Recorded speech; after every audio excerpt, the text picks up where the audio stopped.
Ladies and gentlemen, good evening. It's a regular governing board meeting for the Lammersville Unified School District Board of Education. Tonight is September 16th, 2015. Call this meeting to order at 7 p.m. At this time, I'd like to ask our student board member to please approach the podium. For everyone's information, our meeting is being recorded, and if you would, please silence your cell phones at this time. Samantha is going to lead us in the Pledge of Allegiance. Please rise.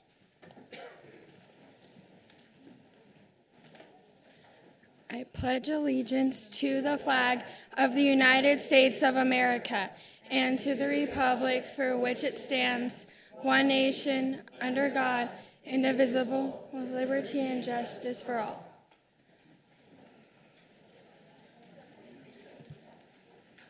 So starting tonight for the board, we're doing something new. We're going to have students lead us in the pledge and then give us a brief report on their campus. So Samantha, please lead it away. From what I've observed at Mountain House High School, there has been a lot of student involvement, and 2 weeks ago there was a club fair, and I was happy to see that there was many new clubs formed, such as Spanish Club, Physics Club, and BYU, and so these students are getting their interests across, and they're really getting into this, so that's good. Second thing. Homecoming is coming up, so I would invite you all to come to the rally, the parade, and the game on September 25th. And you can see all the hard work that leadership and ASB has been doing, the football team, their game, the cheer team, the band, and lastly, the dance team is actually going to be performing their very first time this entire year. They have 2 dances, one for the rally and one for the homecoming game. And they've been together for 2 weeks, and they have both already done. So that's amazing. And one more thing I would like to add is the other sports teams, such as cross country, boys soccer, girls volleyball, and girls golf, have been working really hard and getting involved in what they love. Thank you very much. Appreciate it. Thank you, Samantha. Thank you.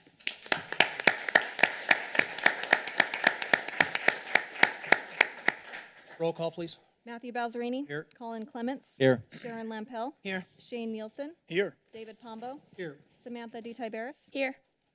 And everyone's microphone's on, right? Yep. Right, thank you. Approval and/or corrections to the agenda? There are none. I move we approve the agenda. I'll second. All in favor? Aye. Opposed? Motion carries. Receiving a public comment, if anyone has anything that is not currently on the agenda they would like to make comments on, you'll be allowed 3 minutes at the podium. We have, there's speaker cards in the back. I already have a couple. First, Lynette Hapgood.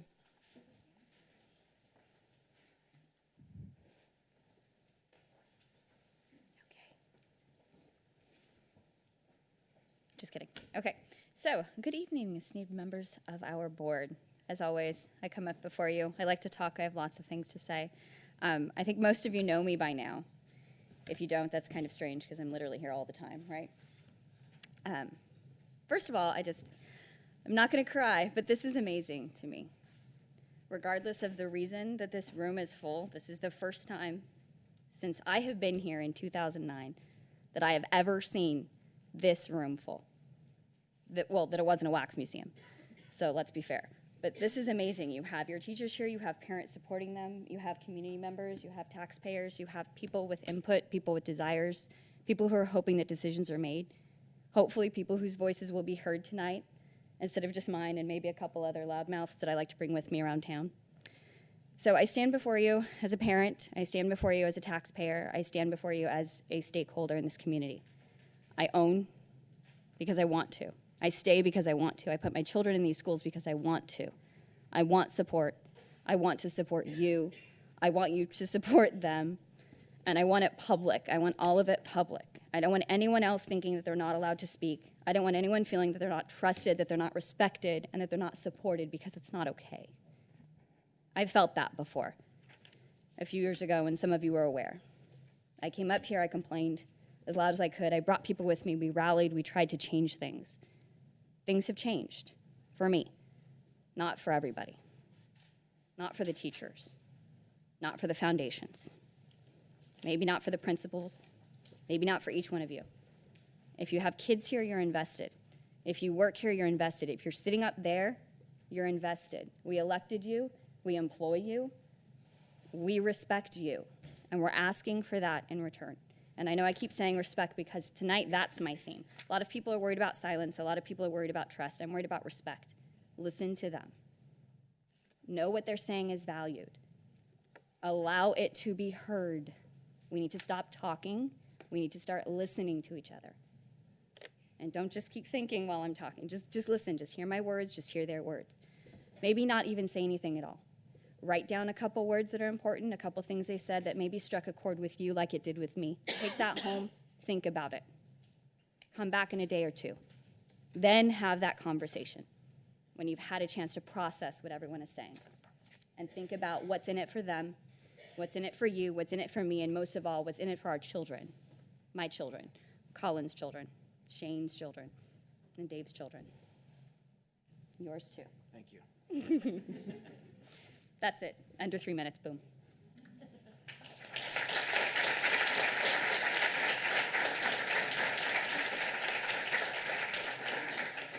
Stephanie Olson. Thanks, Lynette. Good evening, President Balzerini, Dr. Nicholas, esteemed board members.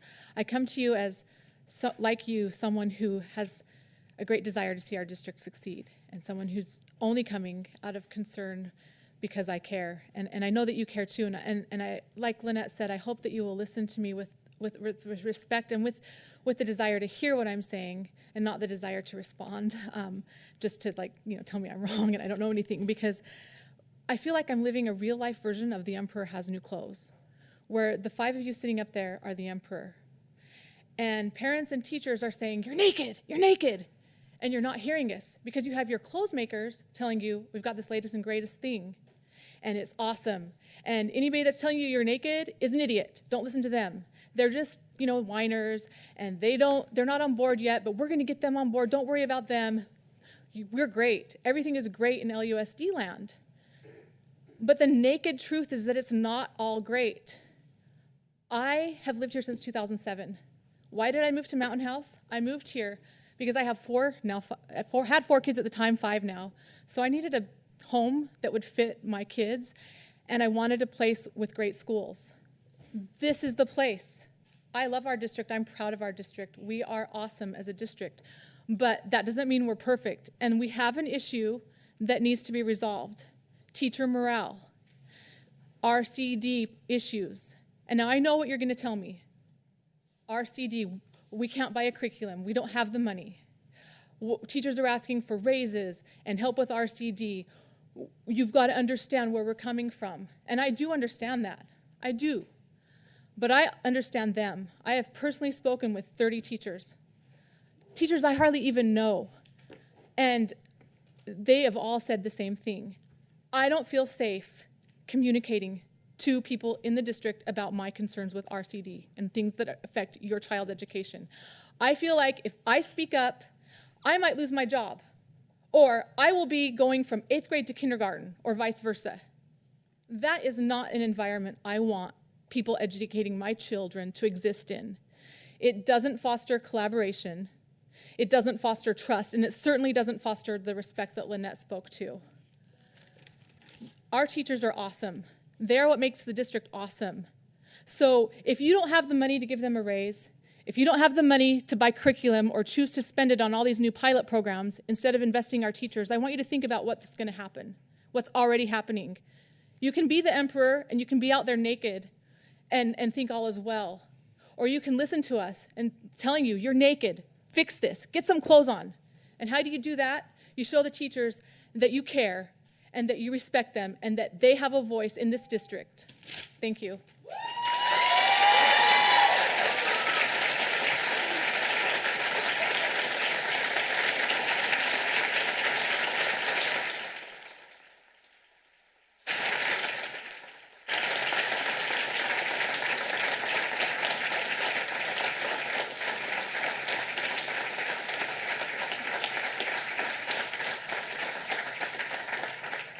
Thank you for your comments. Ann Goodrich. Thanks, Stephanie. Good evening, President Balzerini, Superintendent Nicholas, and esteemed board members. First of all, I wanted to recognize the efforts of the district's teachers who have sacrificed their summer vacations, their personal time to develop the RCD units that have come under fire so much in this community recently. As a resident with children who've attended Lammersville Elementary School District schools for 11 years, I have never seen our community so up in arms about the state of our schools. This is a tremendous concern. Having worked for these schools, having worked with these people, I have great concerns that Facebook, social media, school events are being overtaken by discussions of the success of our schools.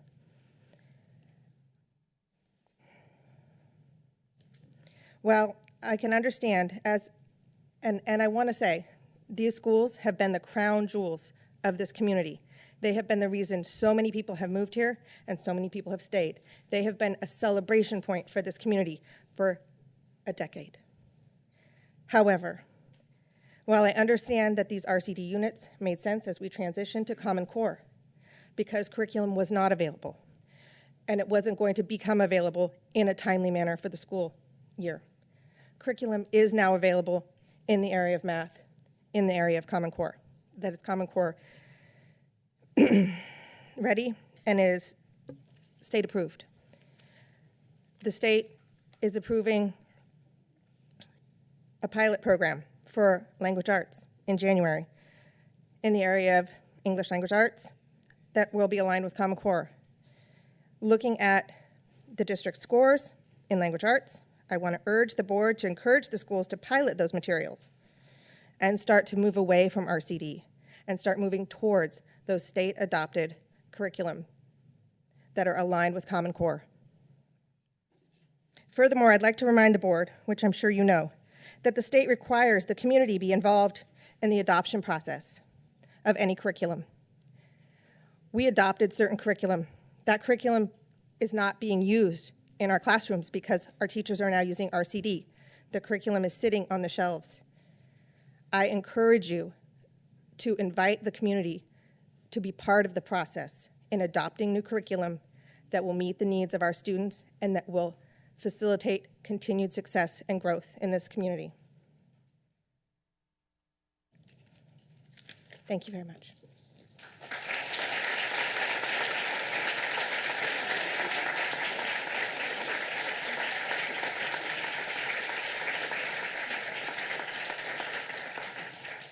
Thank you for your comments. Rebecca Mabus. Thanks, Ann.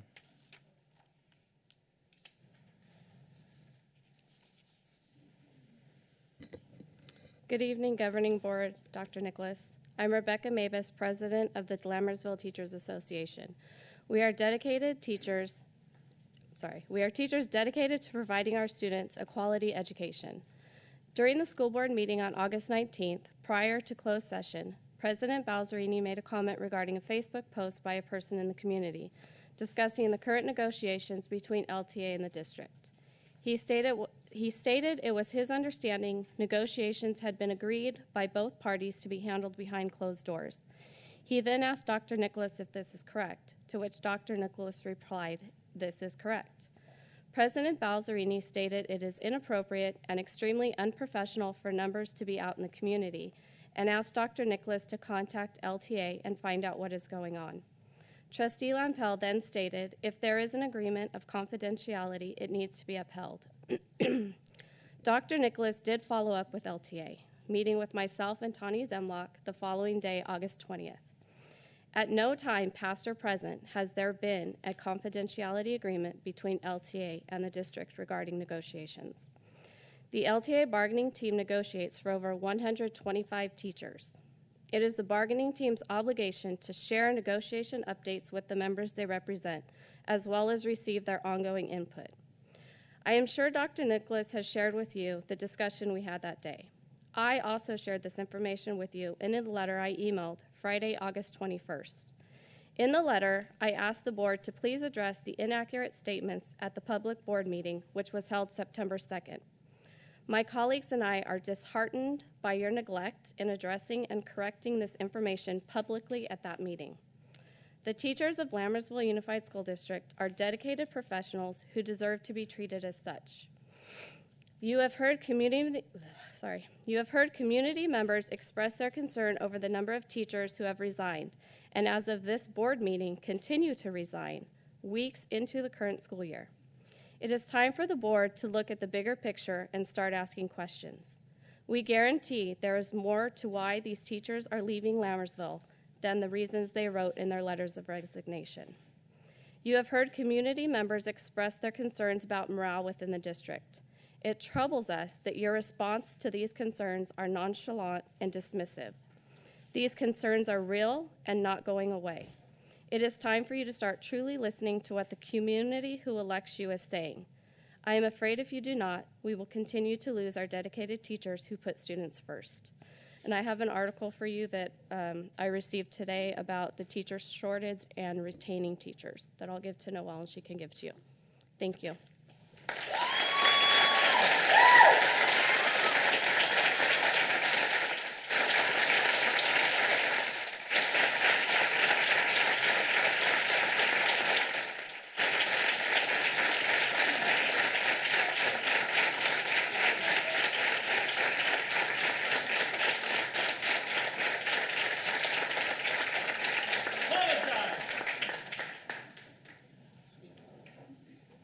If there's an outburst like that again, I'll ask you to leave. Thanks, Rebecca. Any board comments? No. Okay. Are those all the public comments? That's all the public comments. I'm sorry, I think I signed up under the wrong box. Your name? Jennifer Rockledge, or Jenna. I'm sorry? Jen Rockledge. Yes. Yes, it was under the public, the hearing. I'm sorry. Okay, go ahead. You want, that's fine. Stephanie Beasley as well, after me. Stephanie Beasley as well. Good evening. My name is Jen Rothdeutsch. I have a second grader and a third grader at Altamont Elementary and a 4-year-old that will be entering into kindergarten next year. I am here for them, of course, as well as supporting the teachers that they have been blessed with. I also want to acknowledge the shortcomings they have faced as well, mainly my second grader.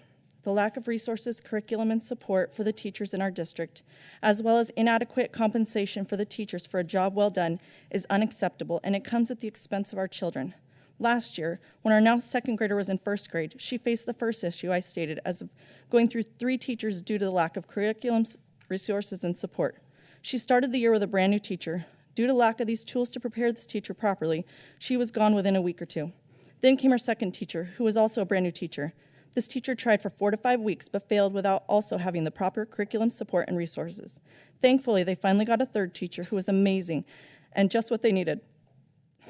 So that was a total of 3 teachers for last year's school year. This year, she was so excited to be blessed to have a teacher that she had had before and that she and our family adored.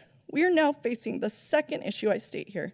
We have found that we are losing this teacher at the end of this month due to her obtaining a job where she will have curriculum, support, and resources that she needs for her and her students to be successful, as well as the compensation she well deserves. I know this because we used to live in that area and gave it all up to come to Mountain House, which we thought would be good for our family. Now we aren't so sure. When we moved here 3 years ago, statistics told us the schools were comparable to those of Dublin, Pleasanton, San Ramon area. The statistics now show us well below. If she is not replaced in time, there will be a temporary sub. After that sub, hopefully they would find an adequate teacher. But by then, who knows if that teacher will even stay in these current circumstances. From August 20th, 2014 to October 1st, 2015, my daughter will have had 5 different teachers. Could be 6, could be 7. Depending on how long to find an adequate permanent teacher, I'm not sure how many she will end up having by the end of the school year if we make the choice to even keep her at school in Altamont. This is not right. The system is clearly broken and needs to be fixed immediately. Our kids cannot continue to be the guinea pigs and pay for whatever is going on in this district. It is not getting fixed. Our great teachers are leaving, and our new teachers don't have the tools from the district to help these teachers be great themselves. How many do we have to lose? My children and all the children in this town deserve a great chance to be successful. And that is not what they are receiving now. A lot of people commute ridiculous commutes, hours and hours of traffic, just to be able to have their kids in great schools, my husband included. what is to keep them here if the schools are broken and hurting and no one's listening? Thank you for your time.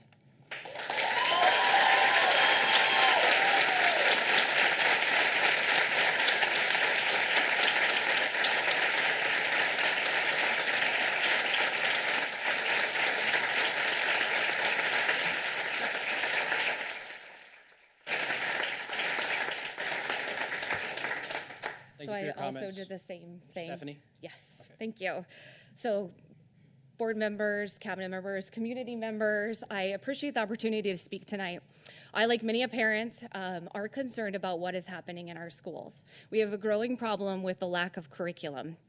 I've done a lot of research. I've spent a lot of time talking to other school districts, members of our school district, and I've really done my due diligence to figure out what the problem is. But I'm not here to talk to you about that. I'm actually here to share my story.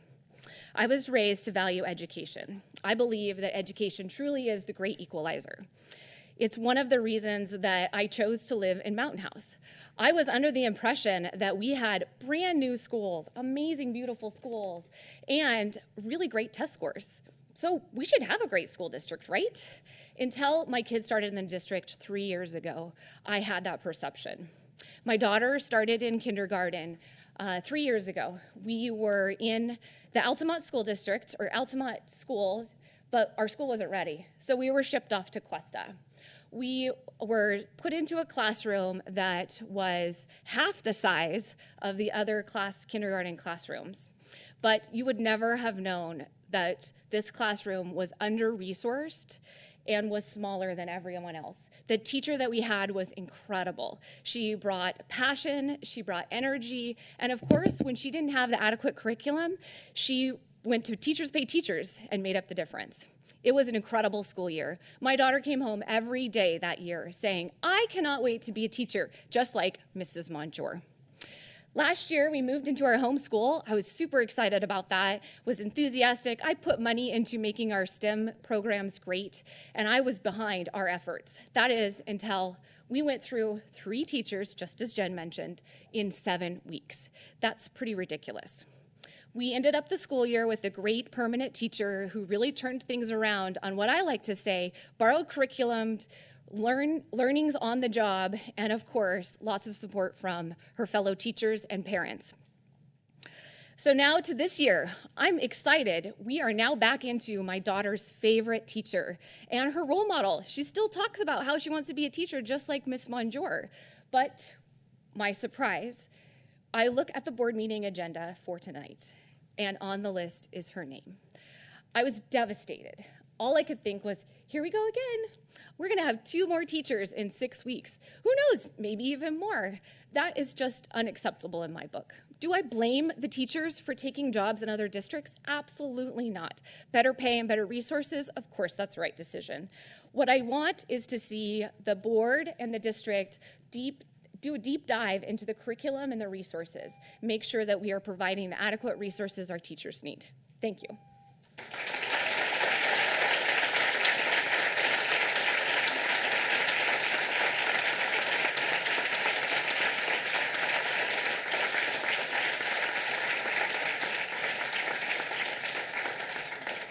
Thank you for your comments. Janelle, did you want to speak during? Later? Okay. Okay. Thank you, Jen and Stephanie.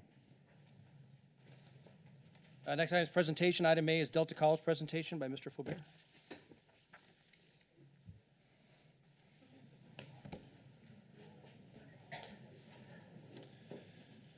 Good evening, Governing Board, Dr. Nicholas, and community members and families.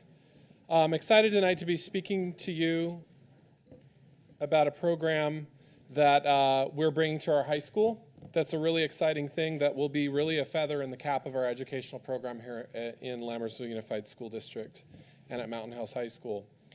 We are fortunate to have forged a relationship through Dr. Nicholas's contact with Dr. Jesse Garza-Roderick over at Delta College at Mountain House, who is just as excited as Dr. Nicholas about creating relationships with that organization to give students some interesting opportunities to further education in unique ways at the high school level. And it's going to be a source of pride for our school and for the community, and I hope that it will be a model for programs all over the state. The program that we're starting right now is called, as you see up there, the Mustang Early College Pathway. As you'll see tonight, our unique partnership and proximity of our two campuses have allowed us to create unique opportunities for our students here in Mountain House. So what is the early college pathway? The early college pathway can be different things to different students. So first and foremost, the Mustang Early College Pathway is an opportunity for students at Mountain House High School to take Delta College classes that count for both high school graduation and for college general education requirements at the same time. Students can be earning college credits while they are still in high school, and courses in the early college pathway are courses that are transferable to UC and CSU upon graduation. Finally, students who plan appropriately can also have the opportunity to complete enough courses to earn an associate's degree, either an AA or an AS, by completing 60 units at Delta College. That includes all the required general education credits that they need, and again, are transferable to CSU and UC campuses. Or an AA or AS transfer degree that are specific transfer degrees that are articulated with the CSU system. If they do the AAT or the AST, the completion of those 60 units and some major coursework at Delta College actually guarantees acceptance for the student at a CSU campus automatically, and they are accepted as juniors. This transfer is not necessarily a guarantee to a specific campus, but it guarantees acceptance to a CSU campus. And I think that the really cool thing is that they skip 2 years of school, basically. So what does this year's cohort look like? So this year we're looking for a freshman cohort of between 25 to 50 students. And what happens is it would start in the spring semester of 2016, and classes over at Delta College start January 19th. So they have a couple of weeks to get into our high school semester before they actually have to go over there.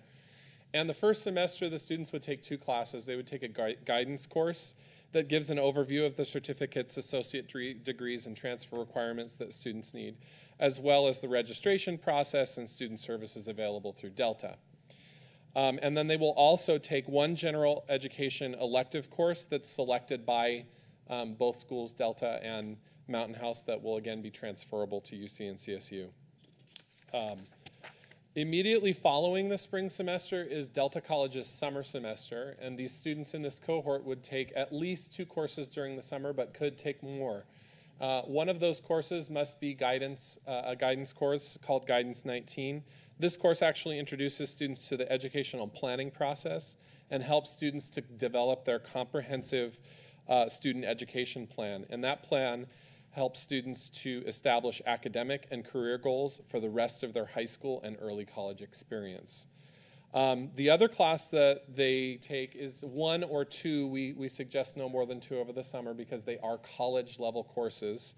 1 or 2 classes during the summer, paying a special attention to the courses that articulate between Delta and the high school, because again, they could take classes that meet the core requirements for high school graduation and create more room in their schedule to take our really neat electives like computer science, biomedical science, engineering, culinary arts, music, drama, and a number of other, I don't want to forget our new CCNA, our Cisco Networking Academy. So we have lots of really cool electives that kids can get their core requirements done with at Delta College and take advantage of a lot of these elective courses that are available.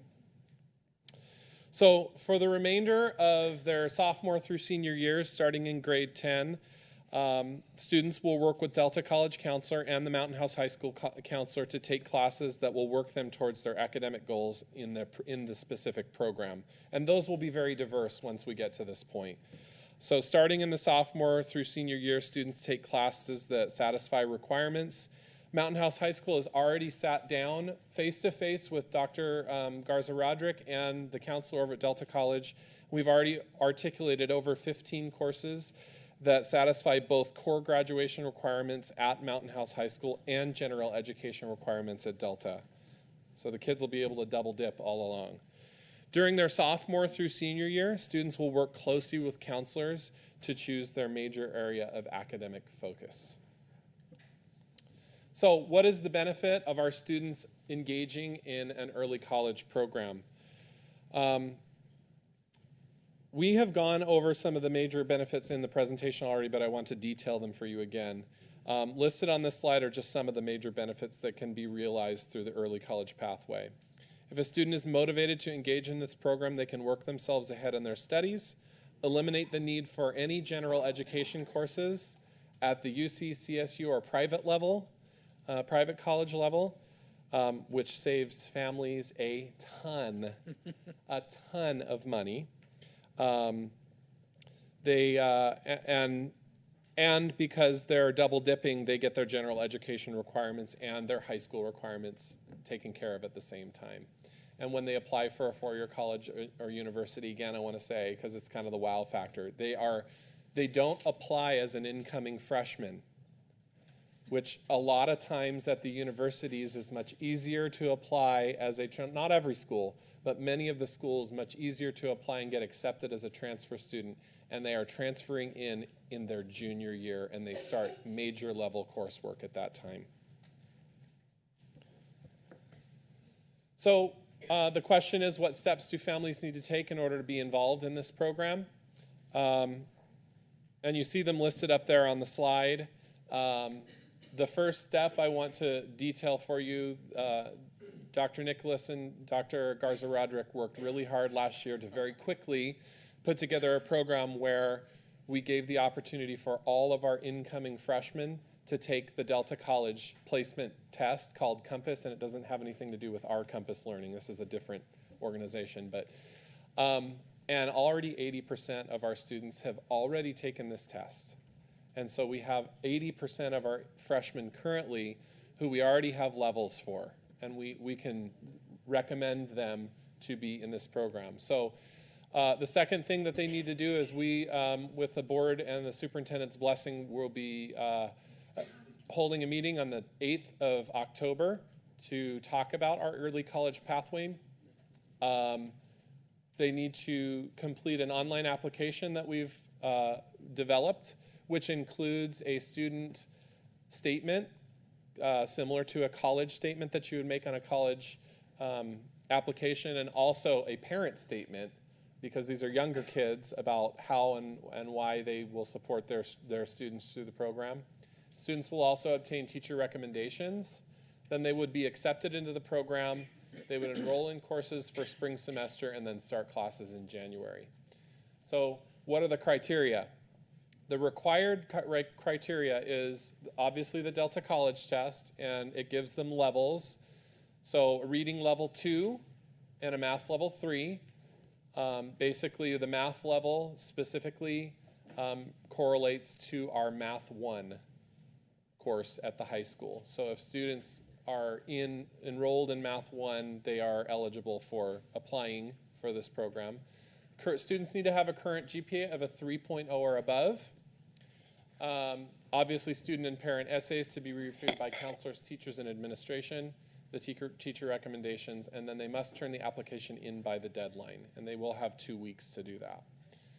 So a couple of things to think about, because I know that there might be a lot of questions about the specifics of it, and again, a lot of that stuff will come out in our meeting on the 8th of October. But we want to help people understand that Mustang Early College Pathway is a pathway that does take extra dedication on the part of the students and the parents. And as such, there are some things that students and parents should think of before applying and enrolling in this program. And the first one I'd like to say is college means college. What this means is our freshman students, high school students, would attend Delta College with other adult students. This is an adult campus, and it's a college. Teachers at the college level only speak to students about their grades. They will not speak to parents, like at the high school. And They can try, but they will not speak to parents about that. The other thing about College Means College that I want to note is that the workload at college level courses is definitely rigorous, and the expectations are similar to that of an honors or an AP course at the high school level. Grades from Delta College, once you enroll in college, go onto a college transcript that is permanent. They don't take things off of a college transcript. It stays with the student forever. The other thing that's very important to remember is that a one-semester course at Delta College actually satisfies the requirements of a year-long course at the high school. So, for example, if a student were to take world history at Delta College instead of at Mountain House High School, that would one semester at Delta would satisfy the entire year's requirement at Mountain House High School. So it is fast-paced, and there are pretty rigorous workload expectations. Students also have to maintain at least 5-period course load at the high school each semester and need to take advantage of those elective courses that we offer. And there is a cost associated with classes taken at Delta College. It's $46 right now per unit, plus the books and supplies, and most of the courses are between the guidance course that they'll take at first is a half of a credit, and the one general education class that they'll take is 3 units, and most of the classes are 3 units. Some are 5. Students also have to have their own transportation to the campus. We don't have transportation for students to make it there. But being involved in this program means that students will be involved in additional courses beyond the high school day, and predominantly in the evenings and during the summer. There is a likelihood that in the future, and we've been talking closely with Delta College about this, about scheduling some of their classes if we have a big enough cohort earlier in the day at Delta, so that as soon as school is out, or if we can schedule students with a flex period at the end of the school day, students can leave campus early to go over to Delta to take some of these classes. But it will mean extra work outside of the school day. So listed there are the expected rollout dates with our official parent and community meeting in the beginning of October, applications being submitted by the end of October, and acceptance notifications being made the following week, and spring classes starting in mid-January. So that is our Mustang Early College pathway that we're pretty excited about how we've listened to our community and the desires that they have to provide rigorous learning opportunities, and the stars aligned with the people that we were able to make connections with who are also very excited about inviting. And it's really cool that Delta College is the Mustangs too. I was just asking. It was like meant to be. So that's all I have for you tonight. Do you have questions or comments? One quick question, if you could. Sure. Do you have a start time for the meeting for the October? Yes, it will be 7 p.m. 7 o'clock? Okay, that's what I put in. Okay. I look forward to attending. Thank you very much. Everything I hear sounds great. Thanks. I'm just sad that my daughter has to wait a year. So I have a question. Yes. We're talking about freshmen starting college level classes, and that's huge. So what about the maturity level of the freshmen handling? I remember Sharon as a freshman. Yeah. I would say that the early college pathway is not for everyone. It's not necessarily even for all of our students who are super high flyers either, because there are very bright students who may not be mature enough to handle the environment at Delta College. And so that's why we have this application process that includes an essay from the student, an essay from the parent, and teacher recommendations. And we feel like if we can get some feedback from a student, a parent, and a teacher, we get a sense of who that student is like. And then we also have our own counselors in on the screening process, and our counselors know these kids. We have 2 counselors now, which is wonderful for our students. They have a caseload of a little over 400, but they really do know our students pretty well. And so having them in on that process will help us identify the correct students for the program.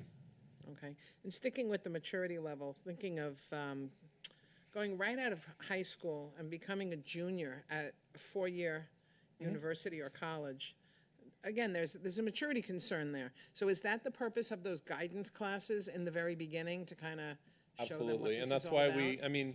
students don't have to take those classes. Those are optional classes, and we're requiring them in the early college pathway for the very reason that these kids need, we think, double the work. So we're actually requiring them to take 2 classes that are not required, so that they understand what the expectation is and how to plan things out. I would agree with you, going to college, what should be your college freshman year as a junior. I remember becoming a junior and then a senior in college, and the expectation, even from the general education courses, was amped up huge. And so it could be difficult, which is why we need to keep a very close keep a close eye on these kids as they start enrolling in this cohort. Yeah, because as a junior, they should have a declared major. Yep. So this is big time, and some of our kids are going to be younger. They will Just be. because of where their birthdays fall and whatnot. Absolutely. You can have a There are also some 17-year-old. long-term successful programs like the Lode Middle College program that we've been partnering with, and the Stockton Early College Academy. I think it's great. I love it. I pretty much know the answers to most of the questions that I'm asking, but I want our public to hear them. Right. And that's why I'm asking them. So I'm not challenging the program. No. I think this is fabulous. The selection of that elective in the very beginning, that very first semester. So our counselors are going to have a lot of input to that. Yes, in fact, we've already sat down with Delta College and we talked about the courses that they offer for general elective credits, general education credits. And we really said, okay, which ones of these are kind of softer on the kids? And so we're thinking that it might be something in the social sciences. In fact, we're actually looking at one called Eastern Religions of the World. That's a history class about polytheistic religions of the world. And so it's an interesting class that Delta College says is very popular, and the instructor is very popular and engaging. It kind of is a good lean into the program. And then really when they take that guidance course, and then again the guidance course in the summer, they're going to really get an idea of what am I as a student interested in, and what kind of pathway do I want to follow? Do I want a CSU transfer AA? Do I want to just get my AA and transfer to a UC or a private school? And then they'll be able to kind of focus in on what it is they want at that time. It is an early decision for kids, because I changed my major 3 times in college, and these kids very early on are going to decide. There's some great programs. We were talking about the pre-nursing program that they have, and I thought, man, what an opportunity that would be. And, with our CCNA courses at the high school, our Cisco Networking Academy courses, we offer the first 2 in that sequence. They offer the second 2, and it's a pathway that if you finish that pathway, and especially if you get your AA and go on, even without your AA, that CCNA program, a person with that certification makes $75,000 a year when they're done. Doors, yeah. If they could do the one more class with security, they can make $125,000 a year straight out of high school. So it's You're amazing. killing me. I know, right? I think I need to go to Delta College. Yeah, really. My last question. So knowing that program's not for everyone. Sorry, I can't. Yeah. Oh, thank you. Sorry. How many students are we anticipating? Just a guess. For this year? Well, I said 25 to 50. We hope to get about 80 to 100 applicants, and then whittle it down to about 50, but no less than 25. I'm looking forward to watching all of this. Yeah. Thank you. Thanks. I have a couple of questions. Sure. One is, if I understood it correctly, this will only be open to freshmen this year. Yeah, so it's open to freshmen this year. However, the program is available for any student. This cohort model that we're rolling out this year with this year of freshmen is going to start as a cohort. Any student who is interested can come to their counselor. They can go take the Delta College test, and they can go enroll in any course that they qualify for. And again, we have a list of articulated courses, and so any sophomore, junior, or senior right now can take advantage of the classes offered at Delta. The only thing is they're a year behind, and it's unlikely that they will be able to finish an AA or an AS by the time they graduate high school. They could. We have a lot of very motivated students. But it's available to our juniors and seniors today. If they take the test, sophomore, juniors, and seniors can enroll in Delta College courses for January. I remember back in 2009, 2010, when I was sitting on the board next door, fighting for Delta College to be in Mountain House. That's when I met Dr. Jessie Garza Roderick, and we had conversations about this, and her passion, coupled with the passion I know you have, I know that this will be an excellent program. I'm excited to see it in action, and looking forward for more information. Good. I ended up with a question that's a follow-on from Mr. Pombo.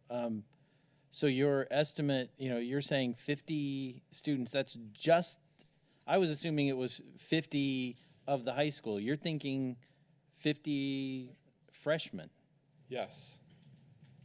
Wow. Okay. Which is about 20-ish% of the freshman class, right? Yeah. How many freshmen do we have? We have almost 300, 289, I think, as of today. Yeah. Wow.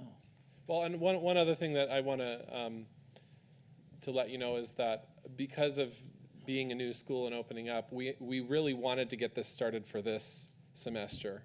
And I'm sorry to say that I ran out of time trying to open the school to seniors and all that kind of stuff. So there is still, we talked very extensively to the people at Delta College and said, look, we feel like we missed our opportunity for this year's cohort. And they said, absolutely not.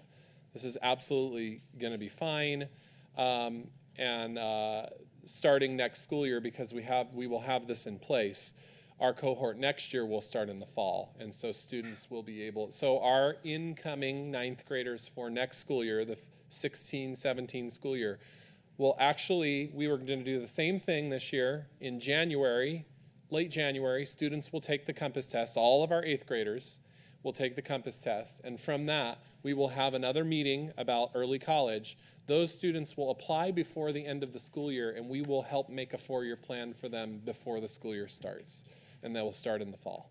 I was freshman. I wouldn't have qualified. Now that I'm looking forward to. And I would just say, understanding that you ran out of time, I'm glad you took the time to put this thing together right and not just slap something together that was to open the real doors. thing, And I know that's exactly the We point. didn't want it to be slap shot. Exactly right, and I appreciate the work. This is an amazing opportunity for our students. Thank you. And our community. Yeah. Yeah. Thanks, Ben.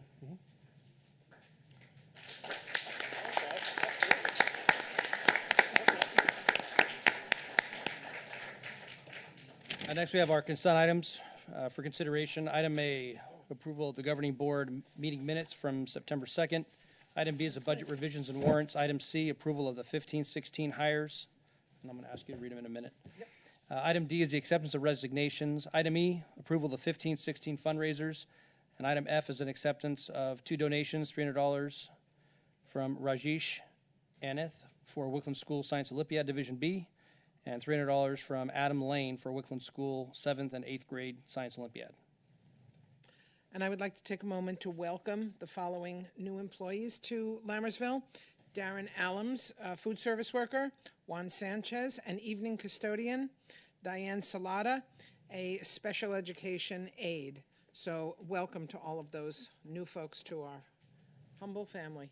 And for the board, we can vote all at once, or if anyone would like to remove any items for consideration, we can do that as well. I move we approve the consent items in total. Second. All in favor? Aye. Opposed? Motion carries. District administrative reports. Item A, superintendent's report. So I'm going to have Heather Sherburne come up and do a presentation on our CASP results for the members of the community that aren't familiar with CASP. CASP is the new assessment. The state sunsetted 2 years ago, the California Standard STAR test. They didn't have a test last year. So this is the first time students across the state and nation took a computer adaptive test with the increased rigor and higher order thinking strategies that were being assessed on this model. The results are very good, and I've asked Heather to give a very brief overview on how our students did. Good evening, President Balzerini, trustees, Superintendent Nicholas. Thank you very much for having me here tonight. I'm very excited to be here to share the results of our first year of state testing underneath the new CASP system. As you know, this is the very first time that the CASP test has been given and results are being shared with the public. So there is a huge learning curve that we are all under, the public, educators, boards, in how we interpret and learn from these results in order to make improvements for supporting student learning. So all in all, this slide's title says it. We have the highest test scores in the area, and it is something that is very exciting for all of us. If you look at English language arts and at math, Lammersville is the first blue column for each section, and we are the highest scoring overall district for the area. The results are something to celebrate. Yes? Yay!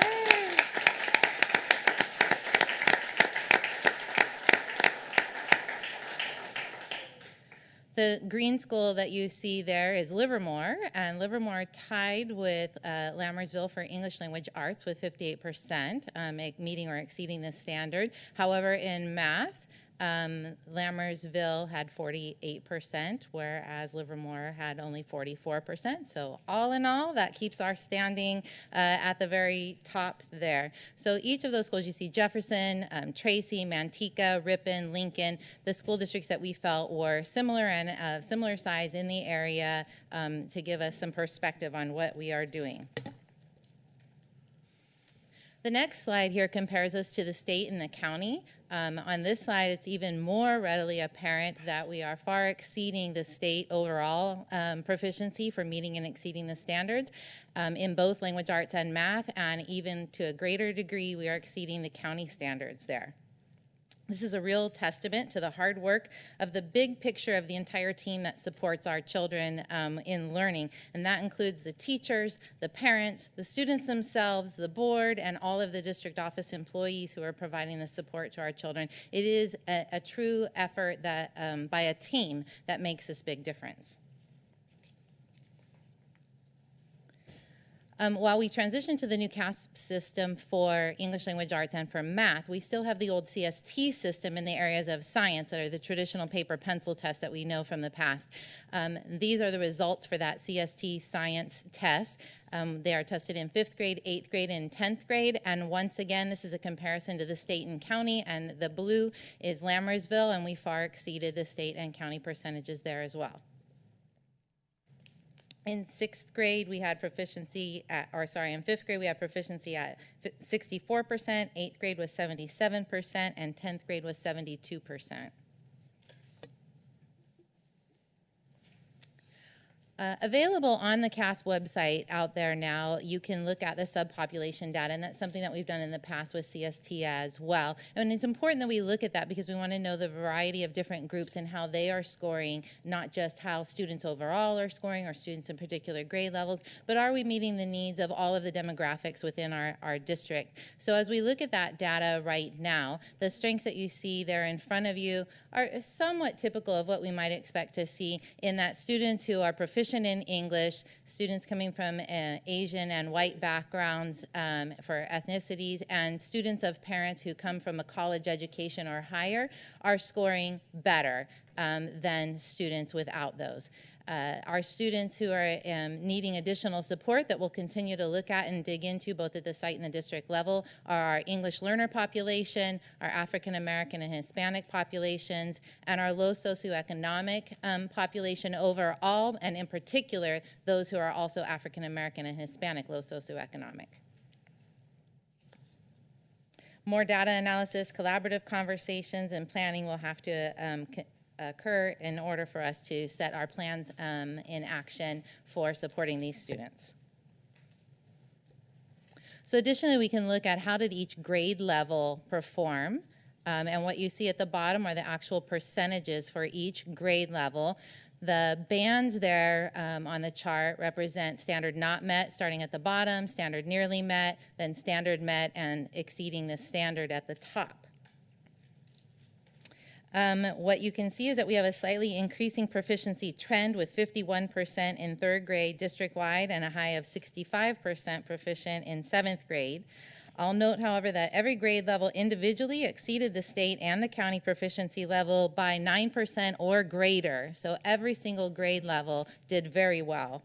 Still, we're focused on continual improvement, and future work will include looking more in depth at the question types and at the claim level data to determine next steps for improving instructional alignment and standards with CASP. This is a similar chart for the math area, and you can see the proficiency levels there for the grade levels. We see an opposite trend from the English language arts with a slightly decreasing trend in proficiency as you move along the grade levels. Fourth grade has the high score of 52%, and eighth grade having a lower score out of the grade levels at 43%. But again, each individual grade level exceeded the state and county standards by 10% or greater. So still, overall, every grade level, including our lowest achieving grade level out of our grades, still exceeded the states by 10% or more. Teachers, along with the site and district administration, will continue to dig deeper into the data and determine plans for continual growth in our practice. So this is a chart that helps to clarify what meeting the standards looks like. This is developed by CASP and the CDE and published out there. It gives you a rubric description for the grade level bands of 3rd through 5th, 6th through 8th, and 11th grade for what does it really mean when a standard is not met, nearly met, met, or exceeded. What I've highlighted there is really that the overall goal for exceeding is demonstrating advanced progress versus demonstrating progress or nearly meeting to begin to demonstrate progress towards mastery of the particular standard. So in grades 6 through 8 and 11, there is also a key variation in the level of progress that's demonstrated in order to be prepared for entry-level college coursework and career of the future. And this is the same standard definition for mathematics. It shows similar language denoting the degree of progress towards mastery and the level of preparedness for coursework and career after high school. So I've mentioned the claim level data before. There are 4 claims for English language arts. There's reading, writing, speaking and listening, and then the research and inquiry areas. And there are 3 claims in the area of math as well: concepts and procedures, problem solving, modeling and data analysis, and then communicating reasoning. There are only 3 levels of mastery versus the 4 levels of mastery for a standard within the claim areas, and that is above, at or near, and below. So this chart reflects the percent of Lammersville students who scored in the at or the near proficiency levels or above for each claim. We're quite pleased to see scores from the 70% range up to the 86% range. That's quite high achieving in the claim areas. And the claims are actually, in certain ways, more rigorous because we're getting at the essence, I believe, of what Common Core is about, in that how do you really apply these standards and concepts and learning into real applications out in the world. For English language arts, the reading claim will bear further focus for growth because while it's quite good, we still want to continue to grow. And in math, we'll continue to look at the concepts and procedures claims. So additionally, for the claim areas, they've developed descriptors. These descriptors are a little bit more detailed than the standard level descriptors there for each one of the claim areas. In reading, the key difference there is highlighted in green with a high level of complexity, also known as the Lexile bands at which we are expecting students to read. Those Lexile bands have been increased quite drastically in going from the CST standards into the current Common Core state standards. So that'll be an area that we'll continue to look at. In writing, you see that they are looking at that thorough production of compelling and well-supported writing, that they are able to critically interpret and use information delivered orally, and that they can be persuasive in their research and inquiry with their arguments. These are critical changes within the Common Core state standards, and we believe that they are essential in preparing our students for real-world life after high school. This is a chart, the same claim descriptors in the area of mathematics. And you can see the difference is that at above the standard for concepts and procedures, we want to make sure that they can deeply and thoroughly, consistently explain and apply the concepts into other real-world areas, that they are able to consistently analyze complex real-world situations and build models and problem solve, and that they are able to thoroughly explain and precisely lay out why math works the way that it works with mathematical procedures. So these are important things, again, that we believe are essential for our students to be successful in life beyond high school. So overall, while we're quite pleased with the progress that we've made in our initial scores, and we're celebrating that we have them the highest scores in the county, including just over the hill with Livermore, we have no intention of resting on our laurels. We must continue to improve. Sites will continue to look at their site-specific data and collaborate with teachers to adopt the best practices. At the district level, the RCD design team teachers will be integral to analyzing and improving our units of instruction. We'll continue to pull from the best resources that are out there, as shown by research for instructional practices, activities for concept development, and to align our assessments and compile units that support student learning. In particular, based on the data in our CASP results, we'll look at how we can better support reading of complex text with deep analysis and improve our practice in developing conceptual understanding of math and not just rote memorization of algorithms. To that point, the RCD design team teachers, myself, and our curriculum coordinators are attending math workshops at the San Joaquin County Office of Education currently to learn more conceptual development activities and lessons that we can bring back and incorporate within the RCD design units and provide professional development to the teachers at large within the district. So how are we sharing our results? It's important that we make sure that we communicate the new testing system and what it all means and how we are doing out there in the public, both with our staff and our students and our parent community. Because it's quite new and different from the CST of the past. Sometimes it can be quite complex to understand. There is an inclination to try and compare the two, but you really cannot compare because they're entirely different systems. We are celebrating these results with the staff this Friday at the early professional development release day that we have coming up. We'll continue to post resources and webisodes on the district's Facebook and website pages, and we're pushing out notices to parents and families to watch the webisodes, so hopefully they'll take advantage of doing that. A third webisode, we've done the first two, and a third webisode will come out this Friday giving information about how to navigate the website and what the data that we are looking at within that website really means, to give people an understanding that then they can go in and play and look at it themselves a little bit more deeply. A fourth webisode will go out in another week or two, depending upon when we receive the actual individual student reports from the state. They are in the mail across the state, so we do not know exactly when we'll receive those reports, but once we do, then we'll push out a webisode that helps explain to parents how to read those reports and what the data means for their child, and then we'll be sending those reports home.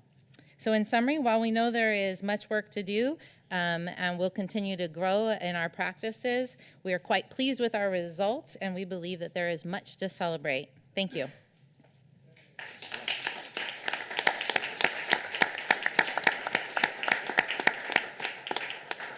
I would like to thank you for the presentation, and thank you and the RCD team for all the hard work. The results obviously speak for themselves, and excellent work.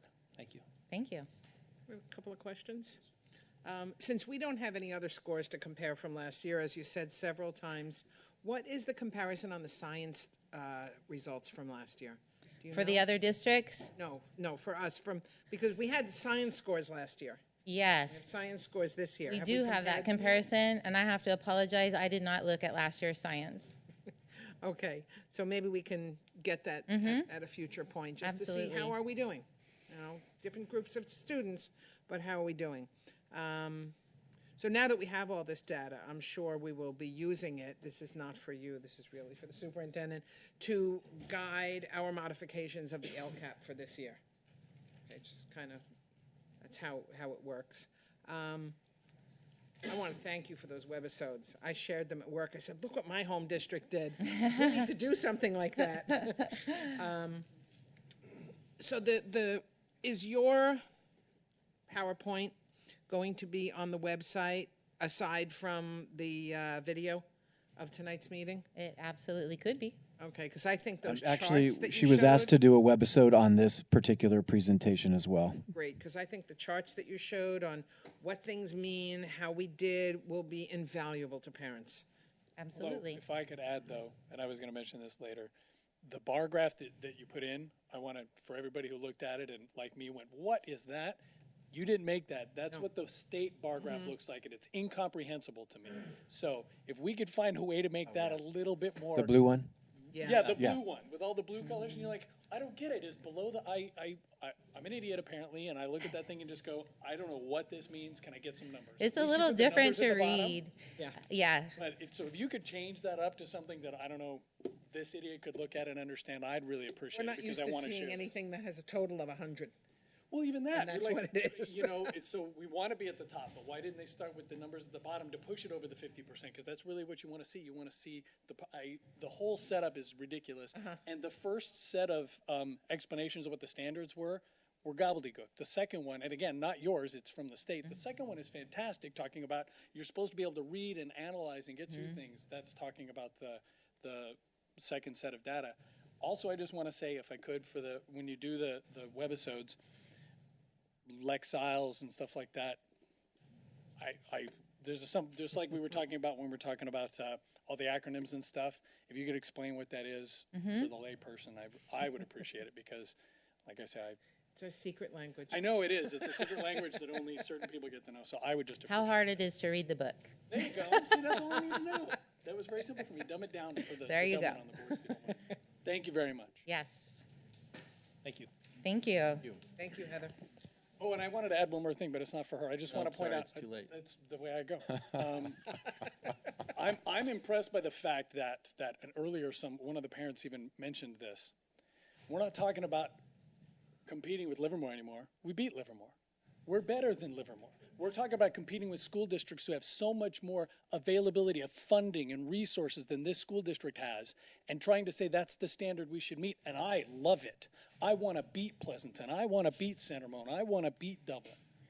And I am glad that that's what we're looking at, and I'm proud of the performance of the staff and the teachers in this district to get our students to beat the kids over the hill, and I'm hoping you get to go to a meeting and look at the superintendent of Livermore and say, so, thank you. No, but there's one word that was missing. Again. Again. Again. Well, to extend off that a little bit, you know,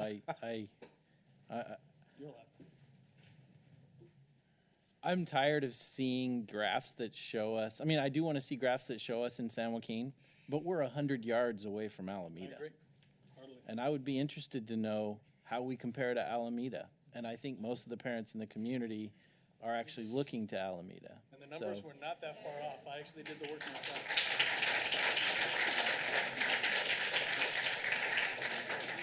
And I think that was the purpose of including Livermore, because that's the closest, but Right, but I'm we sure could, we can if we extend out. if we include the county average and you know, like the Alameda County, we have the San Well, Joaquin the County challenge you're average. going to have with the whole county of Alameda is there's high density poverty areas, and then there's high density So an average is affluent misleading on It's that? going to be That's why it's we're similar. focusing on- The state. So you have to find communities. Communities, yeah. Just Yeah. it's a But the challenge. point is, the Find the point communities. remains.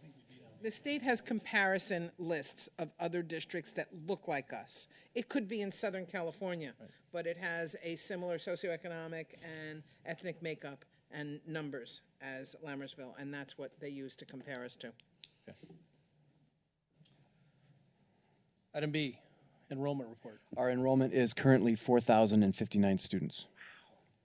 Wow. Okay. And And item item bet C, on that, I believe.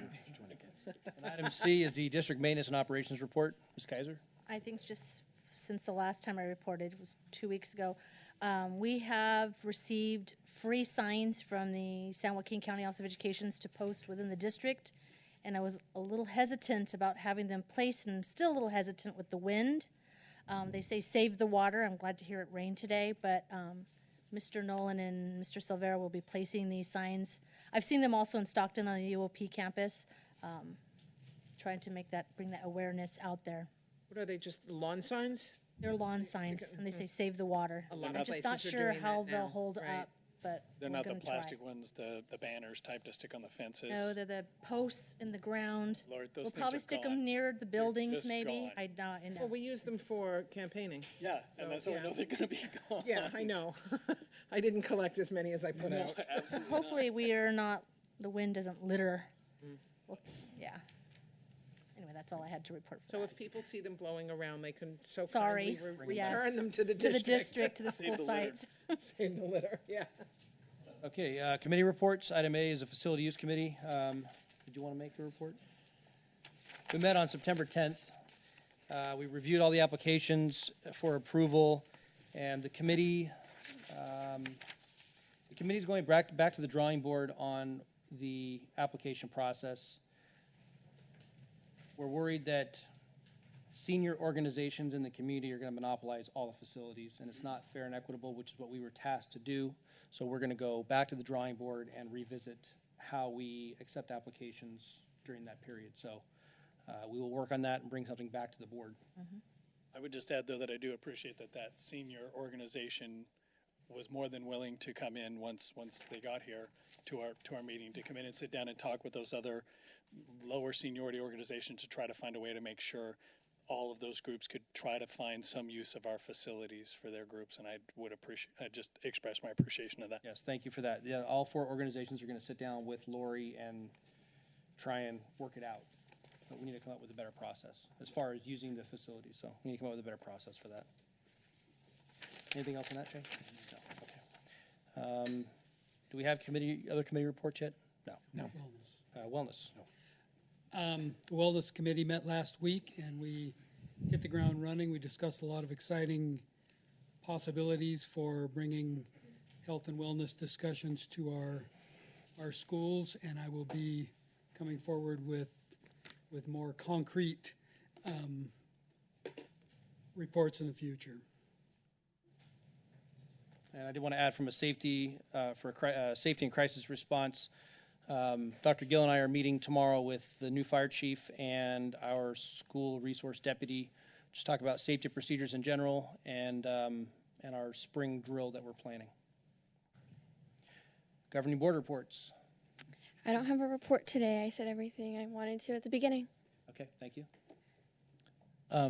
If I could beg your indulgence, I'm usually the first or the second board member to speak. I would like to defer till the end, if I may. Now's the opportunity to give your report. Okay. Where are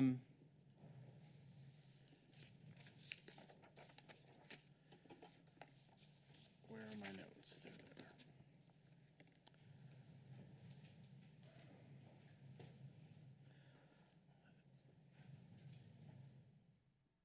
I wanted to thank the members of the public for speaking tonight. I did misunderstand the Brown Act rules, and my understanding of the Brown Act rules are that as it relates to policy implications, such as what to do about teacher satisfaction and everything, in order for me to speak about it, has to be on the agenda, because if it's not on the agenda, then people don't know to come to speak and to listen to what the board has to say. And, so my understanding was it needs to be on the agenda. As I understand now, I guess I can speak on anything, including things with policy implications in the governing board reports. So I'm not as prepared and refined. I've been asking for teacher ever since I believe it was April 20-something, when the issue first arose on Facebook. I've been, reminding the board, okay, we agreed to have put this on the agenda so that we can discuss this, so that we can, address this. and I've been educated that I can speak to policy issues. So I do want to do it. I don't want to be silent. I mean, what I want to tell the public is your message has been heard. I would like to tell the public that the message, I've heard the comments. I do support the teachers. I've spoken to a lot of teachers, and I wanted to thank Shelley Morris for coming and speaking to us last meeting. And I appreciated her exhortation to the governing board to actually go to sites and be available, be present, be visible, and be approachable without the presence of district staff. And I wanted to say that, I had I took that to heart. I had the opportunity to spend the entire day last Friday at Wickland Elementary. I was there to greet the students, or excuse me, they call them scholars. I was there to greet the scholars in the morning, and a large number of parents that actually parked their cars and came all the way up to the front, and then some of them even signed in and took their children. So I saw a lot of the parents. I was there with Mr. Gonzalez and Mrs. Quintana as they reviewed the testing scores and prepared to roll out the results in the staff meeting that afternoon. I was at lunch in the staff room, and there were no district there wasn't even any administrative staff present, and I got to spend some time in the room with teachers. And I was on the playground during recess, available to speak with teachers and students. And the worst part of my entire day that day was observing the discipline of a student that had defaced the school campus. But I thought the site staff did a very good job. They, instead of quote unquote punish them, they redirect, they point to the school values, and then of course they let them help clean the marks off the wall. And I was also able to attend the staff meeting at the end of the day. I'm scheduled to be at Lammersville Elementary for part of the day tomorrow. And I'm also scheduled to be at Bethany Elementary tomorrow. And of course, I'm going to make every effort to spend some time at Altamont, Cuesta, and at the high school within the next 30 days as well. That's not a one-time thing. I do work in Sacramento. It's tough to be here, but I'm going to, I hear it. When I hear constructive criticism that applies to me, I take it to heart. However, so I believe that I am approachable, I'm visible. I think that if you talk to teachers that have spoken to me, I've never sacrificed a confidence, which brings me to my next point. I can't talk to 15 or 20 teachers and when half of them are happy and they say great things and they're excited about what they're doing, and a few others are upset, but, so like let's say half of them are upset, but the half of them that are upset, some of them are upset about issue A, some of them are upset about issue B, some of them are upset about issue C. And I'm not arrogant enough to believe that the people that I'm close to that are comfortable enough to speak with me, that they are necessarily representative of the entire district. That I did not feel that I could make policy decisions based on 2 or 3 teachers that told me one thing, or 2 or 3 teachers that told me another, or 2 or 3 teachers that told me something else. However, I do believe that, when smoke is in the air, and not all of the smoke right now relates to the forest fires that we've been dealing with, I believe that, the public comment was valuable, as painful as it may be. It was also necessary. So I'm not prepared to, say, what the course of action should be going forward, but I definitely hear and understand and internalize that there needs to be a course of action going forward.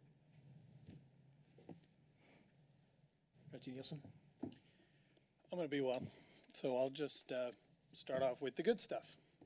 First, I got to attend the last 2 Mountain House High School football games. The last game, I was actually your grill master, and I hope you enjoyed the tri-tip. I didn't smoke it earlier, but I did prepare it, and the person who smoked it did a fantastic job, so I had the easy job. And while the results of the games might not have been what we wanted, I can't believe the number of people that we're seeing from this community supporting that school and that team. I'm hoping to see, I've only been to one soccer game so far. I'm hoping to get to some of the other sports, but I'm really hoping we can continue to support the high school sports program. The football games are amazing. The soccer game was fantastic. I'm just awed by the community support. It feels like a tiny little town in Texas when you feel the entire side of your field with screaming, yelling fans on a Friday night, and it's wonderful, and I want to thank everybody for that. Second, I'm going to start off. I'm going to move to the negative here, and if you don't mind, Miss Noel, if you could put the picture up. Several months ago, while representatives were here from Shea Homes, whatever their organization is called now, presented my great concern about the fact that our jewel, as someone else pointed to in this community as Mountain House High School, had some of the worst looking exterior landscaping in the community. Weeds that were 3 and 4 feet high, grasses, horrible stuff right at our front door. And I asked the gentleman and the lady from Shea Homes what was going to be done about this. And I was told point blank while they stood there at that podium, this would be addressed before the start of the school year. At the start of the school year, I emailed our superintendent and I said, Dr. Nicholas, why is it that that has not been remedied? And after receiving some comments back from Shea Homes, I was told the CSD has informed them that they're not allowed to put in anything that requires water. The picture on the board there, if you see the fence on the left, is the fence that is the end of the road near Mountain House High School. Everything beyond that has been planted in the last 3 weeks. So I would love if the gentleman from Shea Homes would be here for me to ask, are those plastic trees? I don't think so. If it's a temporary solution that you can put on your side of the street, you can put it on our side of the street. We spent millions of dollars to build a beautiful high school, not to have dead, cut weeds as the entrance to this school. And I'm asking that the board direct the superintendent to invite them here to our next meeting to answer to this question and say, when are you going to give us what you promised? Just like you did with the high school and many other promises you've made to this community and broken. I'm tired of hearing it. I want to see what you promised. I want that landscaping finished, or I want to know why it's not. And I would especially love to hear if the CSD could inform the superintendent, if that is in fact true, that they were told not to install any landscaping with water, because either they're allowed to install it one way or they're not allowed to install it at all and broke the rules. One way or another, I would like to get some answers from Shea Homes. Thank you, Noel. So Dr. Nicholas, if you'll contact Dave Sargent again, please. It'll be done. I did have a conversation with him as well, and he was specifically talking about grass. They want to put grass in because it's the part of the, what do you call it, the parade route. So they want it to mirror the other stuff, and they were told not to put that in at this time. So, but your question has been asked and should be answered. So I agree that he needs to come and answer. And the last part of my board report is going to be on this community. The first thing I want to start out with is, because we're not allowed to have a dialogue, I'm going to ask a rhetorical question. And at what point do teachers stop deserving to be respected and appreciated? And the answer that I seem to get from the community and the teachers is the instant you're promoted. The discourse on Facebook ridiculing our administrators, our principals and vice principals, who were not that long ago teachers themselves. Every member of our administrative staff once sat where you're sitting right now as teachers. And I don't think some switch just flipped as soon as they got promoted to administration that says, I want to do everything I can to ruin teachers' lives, to ruin students' lives, to make this as bad as possible. I'm not asking not to be criticized myself, but things like conspiracy theories over why we're not allowing kids on campuses to prevent teacher-parent communication, that's unnecessary. Those kinds of statements don't help the conversation. You want to complain about me as an elected official? I'll sit here and I'll take it all day long. But I do believe that all of our administrators deserve the same respect that we're asking to give to the teachers. Someone mentioned earlier trust and team and dedicated professionals, and they are all a part of that. They are dedicated professionals, a part of this team that deserve our respect. Now I want to talk about what I think is the major issue going on around here, and that has to do with the complexities of what we're dealing with. I am not trying to say there's nothing wrong in this district. Only an idiot would think that. And while I said I was stupid before, I may be stupid, but I'm not an idiot. I know there are problems, and I want to address them. But the first thing I have to look at is, are there problems we can fix? I've been given discussions about we need to raise teacher salaries, and we need to compete with Tracy's salaries. We need to hire teachers who are only doing curriculum design so the teachers can be in the classrooms. We need to hire an HR department. We need to buy new curriculum. Every one of those things has a common thread: funds. Someone pointed out on the website, on Facebook not too long ago, that our school district receives $38,000 less per classroom than Tracy Unified. That's over $1 million at each campus. Think about what we could do with that $1 million at each school site. Now, again, I'm not trying to say there aren't problems. I'm trying to say problems are a coin, and they have two sides. And I'm not asking that one side be right and one side be wrong. I'm asking that both sides of that coin be recognized as having valid points, and we try to find a solution to all of these problems to help service our students. Because in the end, that's my goal.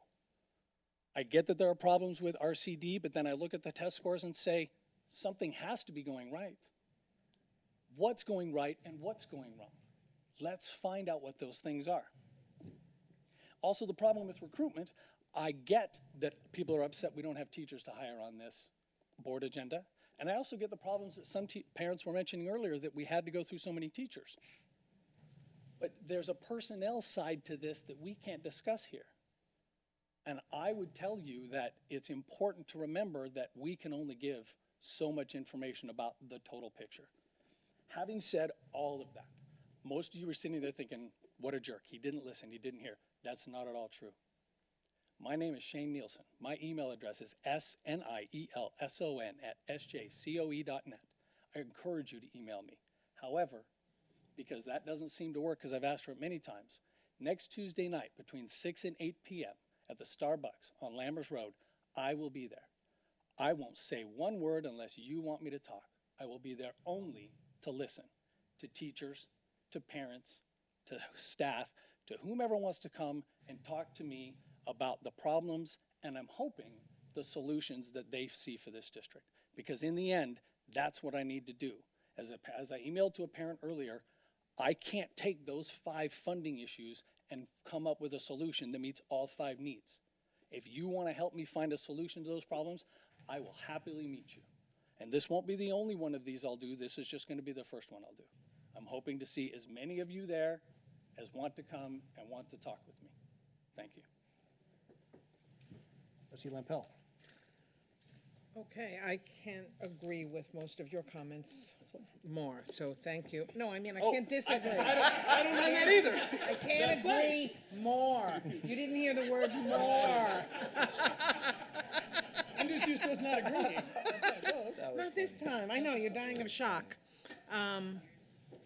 So I'm going to keep my comments short. I was with many, many people freezing at the first home game. That was not the fun part. It was brutal. But again, like you said, it was just amazing, the turnout of the community. It's heartwarming. And love those VAPA people and their baked potatoes. It was great. And I ran into Principal Faubert at a recruitment fair, so recruitment is still going on. I don't know if you're going to the next one. I am. It's in 2 weeks. Recruitment is difficult. I today just forwarded an article to my superintendent of employment, said, here's an article about the teacher shortages nationwide. So again, I know I've said this at every board meeting. It's not just us. It's everywhere. Commutes are hard. People want to work close to home. That's not all of the reasons why people are leaving, but not everyone who's leaving is leaving because they're unhappy. There's 2 sides to every coin, just like you said. So I'll cut it short at that. Okay. Trustee Palmer. I just like to say that I've lived in this district my entire life. All my 5 children went to and graduated from our elementary schools.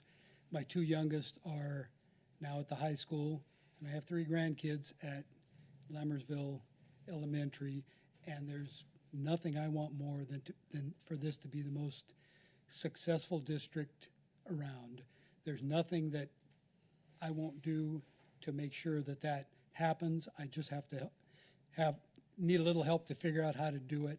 So if anybody has suggestions or wants to get a hold of me, my email address is dpombo@sjcoe.net, and my cell phone number is 209-329-4964.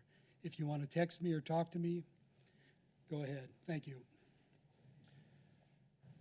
Keeping up with the theme, first I'd like to acknowledge the statements that were made during public comment by Mrs. Mavis. Yes, that's true. I was unfactual when I asked the question about if there was a policy on confidentiality. There is not. I've learned that now, so for that, I'm sorry for making that statement. That being said, I will keep up with the theme of it's not productive to put negotiation information that are still not complete into a public arena. We have a public arena here that we could equally put out information, but we don't do that because it doesn't benefit the cause. It's a very difficult time right now. I hold a position at the state level with the California School Board Association, and I know we are not the only district facing this. I know that the California Teachers Association is pushing this issue very hard, among others, and we're trying to navigate it the best we can. We are a small school district.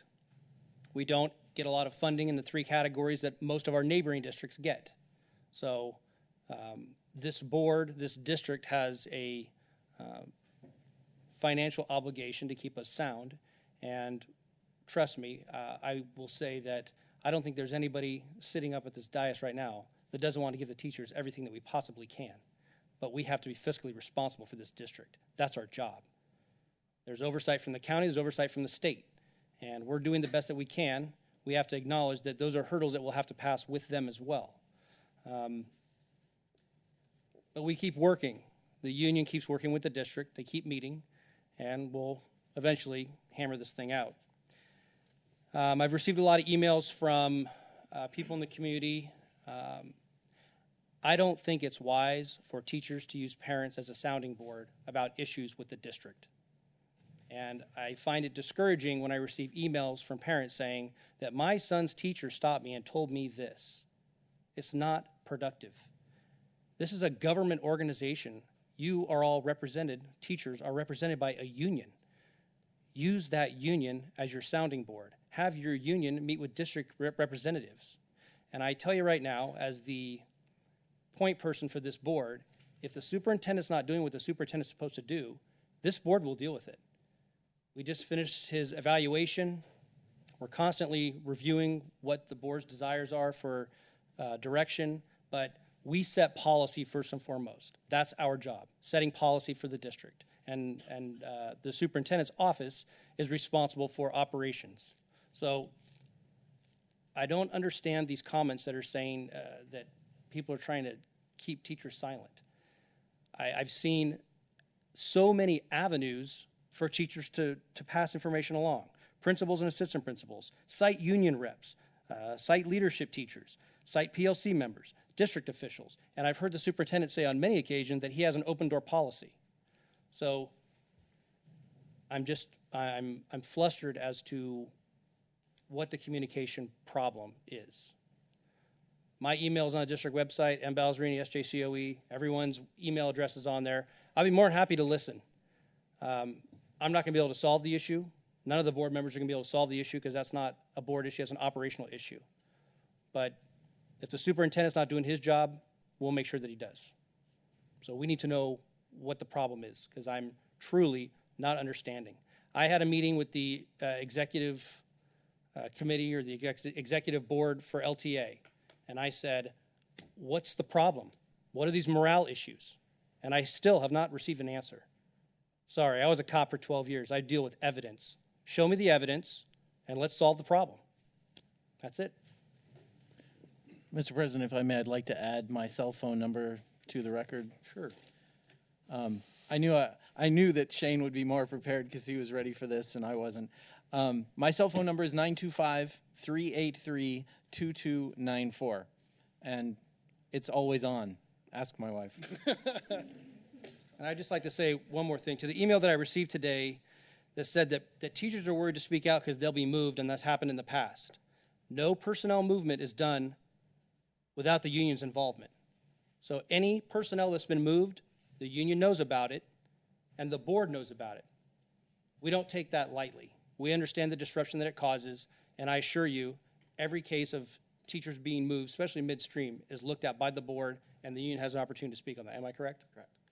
Okay. And a reminder that personnel issues are confidential, and we cannot share the background on that movement, unless it's something as obvious as a class being collapsed or something.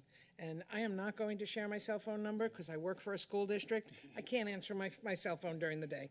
I'm just not going to share mine because this goes on the internet, and there are crazy people out there. So you might want to, if you have the opportunity, to mute that at some point. Email me. Our email addresses are all the same. It's our first initial, last name at sjcoe.net. I've said that at so many meetings. I have ever in my 4 years on the board, 3 years on the board, received one email from a teacher. One.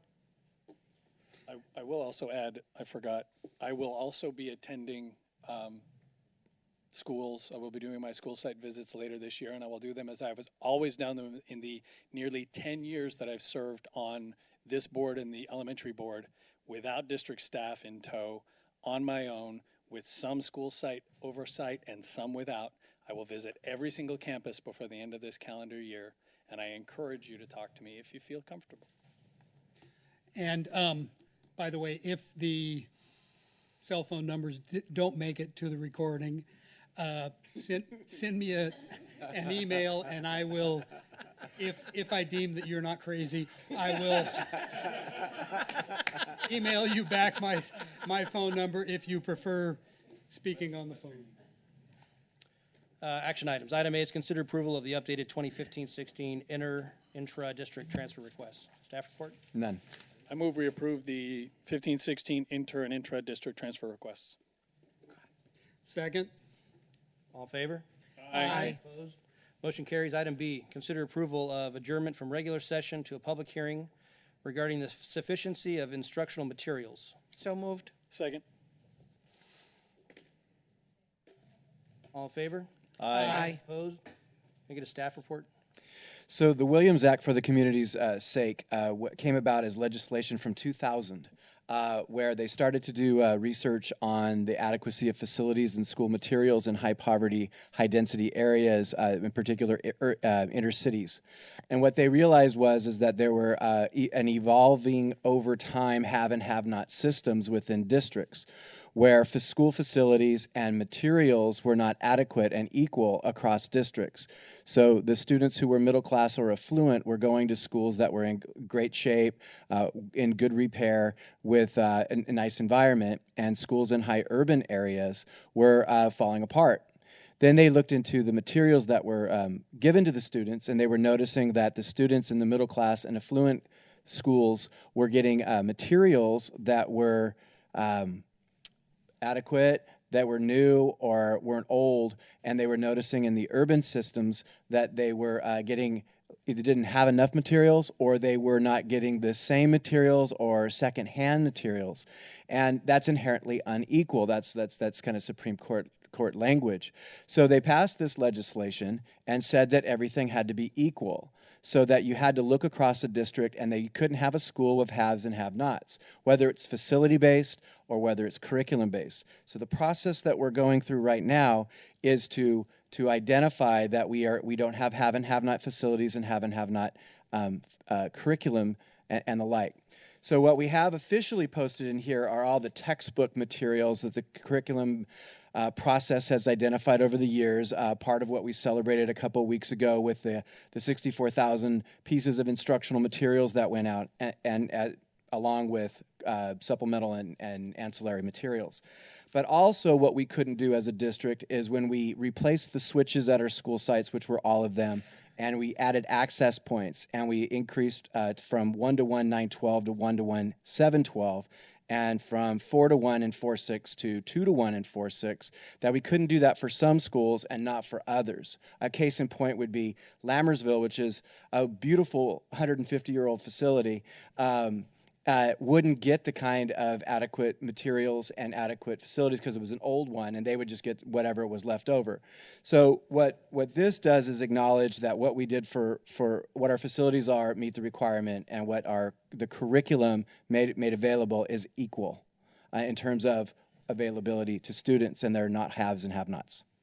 May I add something to that? So this is the district's self-certification. The county office can, whenever they want, send out inspectors. And I've been a principal at a school where the inspectors came and literally went into every room and counted textbooks of a 750-student school. And they sat there all day long, and your tax money is going to pay for this, for people to sit in the classrooms and count the books. So this is our self-certification. County can send out people to double-check on this whenever they want, and they do. I've been through that as well. Mm-hmm. Any other board discussion? No. Public comment, Janelle?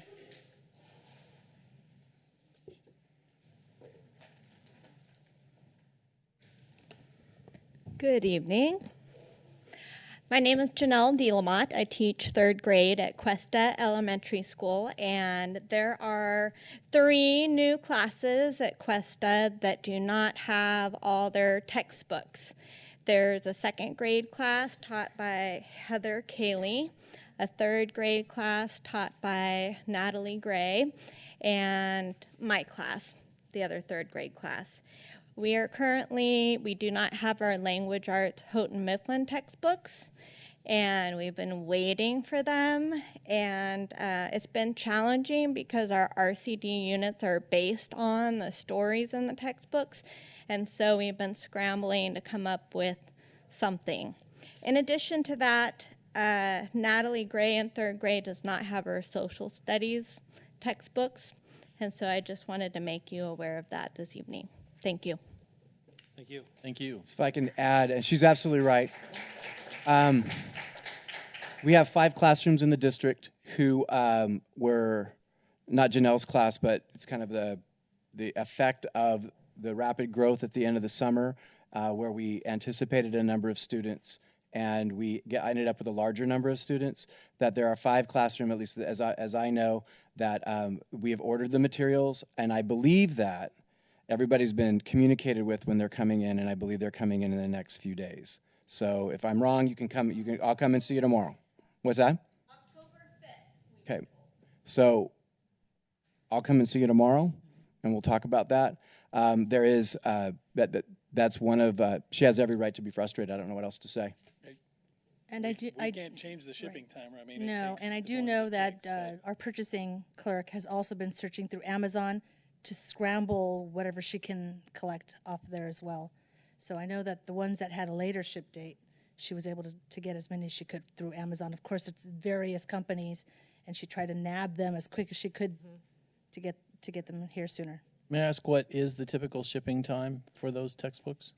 They don't normally take 4 weeks. I think. No, I don't. If there's a backlog, we can't probably do anything about that. But I'm talking about the actual shipping time. Like normally, I see 7 to 10 days. I'm sorry, the freight time. Oh, that I do not know. Yeah. Do not know that. Sorry. Okay. And this is very typical for this time of year because school districts all over the country that are growing are all putting in these last-minute orders. Oh, my goodness, we have 38 more students than we thought in whatever grade. And I've run into this issue also of it's difficult to get them, and the publishers aren't keeping up with it. Correct. Well, I appreciate the zeal of the audience. If you want to comment, you're supposed to come to the podium or at least sign in. I do want to say something, and I think it's important. No one's here trying to minimize this, okay? But this isn't what the frustration is. This is not the first time we've had this. I've been in this district for over 10 years. My daughter, who is now a sophomore in college, started at Wickland when it opened in 3rd grade. We continue to grow every year and do the best we can to plan for what the school district is going to look like, what the class sizes are going to look like, how many 3rd grade classes we're going to have, how many 4th grade classes we're going to have. And sometimes we don't get those numbers right. That's going to happen. This year, our superintendent lost a bet over what our overall enrollment was going to be when it went over 4,000 by not a small number. At some point, there's got to be a recognition again of the other side to this coin, folks. I want the textbooks to get here as soon as they can. But we couldn't have ordered them before we actually had the classrooms. Are we supposed to have a supply of 5, 10, 15 classrooms of textbooks for every class? At some point, there's got to be a balance here and an understanding of growing district, new school, 200 plus permits a month or a quarter, I believe it is, being pulled over there that are adding new students. This isn't the first time it's happened, and it's not about a lack of respect. It's not about RCD. It's not about anything other than we have 4,000 students. 5 years ago, we had 2,000 or so. And 2 years ago, we had 2,700. That's just part of what this is going to be. It's going to happen again next year. It's going to happen again when we open the new school over in the next village in Hanson. It's just going to happen. We have to find a way to make it work. And what I would say is that's the solution here. Try to talk to your site administrators to figure out a way to make this work while we try to work with you and with the district to get these things fixed. And if I could add, Dr. Nicholas, correct me if I'm wrong, for the purpose of this public hearing and passing a sufficiency agenda item, it is legal to count those items that we have ordered and we know they are on Correct. the way. In fact, there's an 8-week window that allows this situation to rectify itself. Yeah. And That doesn't minimize what's happening for you, but that's how they set up the system. Right. And again, these are not excuses. My point of bringing that up is just for the legality of what we're trying to pass here today. Yeah. Another speaker, Jim Lamb. I'm not sure if this is the appropriate place for this. I thought it was, but maybe it's not. My son's in 7th grade. I started off the first 2 weeks trying to do the Common Core curriculum of the flipped and blending environment. After the first couple weeks, thereabouts, that was scrapped. My son is now doing integrated math out of an Algebra 1 textbook. The problem with that is that Common Core requires that be have geometry integrated throughout the project, integrated without the integrated. And my concern is we're already however many weeks into the school year, getting caught up and reintroducing the standards that have already been missed because we're not teaching out of the right text. But what's going to happen next year when he's required as an 8th grader to go to the college, or not college, to the high school, and at the high school and do integrated math 2, he doesn't have any of the geometry. My wife, math teacher, says there's 15 standards that are missing out of Common Core in the integrated math program. So you choose one path or the other. You either do the traditional, you do algebra, geometry, algebra 2, or you do integrated. You can't mix them. And so these kids, and it's not just my kid, it's everybody in that class, and we don't have any communication. Is this going to change? Are we going to get a geometry book that goes along with the Algebra 1 book? Are we not doing integrated math anymore because we're told that's the path we're on? That's the course title, and that's the standards that were outlined in the curriculum, but it's changed. And I don't know what the solution is. I'm worried that my son's going to go into the next, he's advanced. He wouldn't be doing this class if he wasn't advanced at 7th grade. I'm worried that when he gets to the high school, he's going to get creamed. Now, fortunately, my wife's a math teacher, but not all the other kids have that luxury. So I don't know if that's appropriate for this topic or not. I also know that the teachers are making an awful lot of copies right now. And so we save money to do, maybe we save money or don't have money, but now the teachers are making copies and it's easily costing twice as much than a workbook would have cost to do the same thing. And I don't want to see that going on their backs or having the foundations being asked for money to cover copies for materials that really should have been provided up front. And I don't have the details to provide, but I'm sure we can get them for you. So on that one. Dr. Nichols, will you follow up with Mr. Lamb on his comments?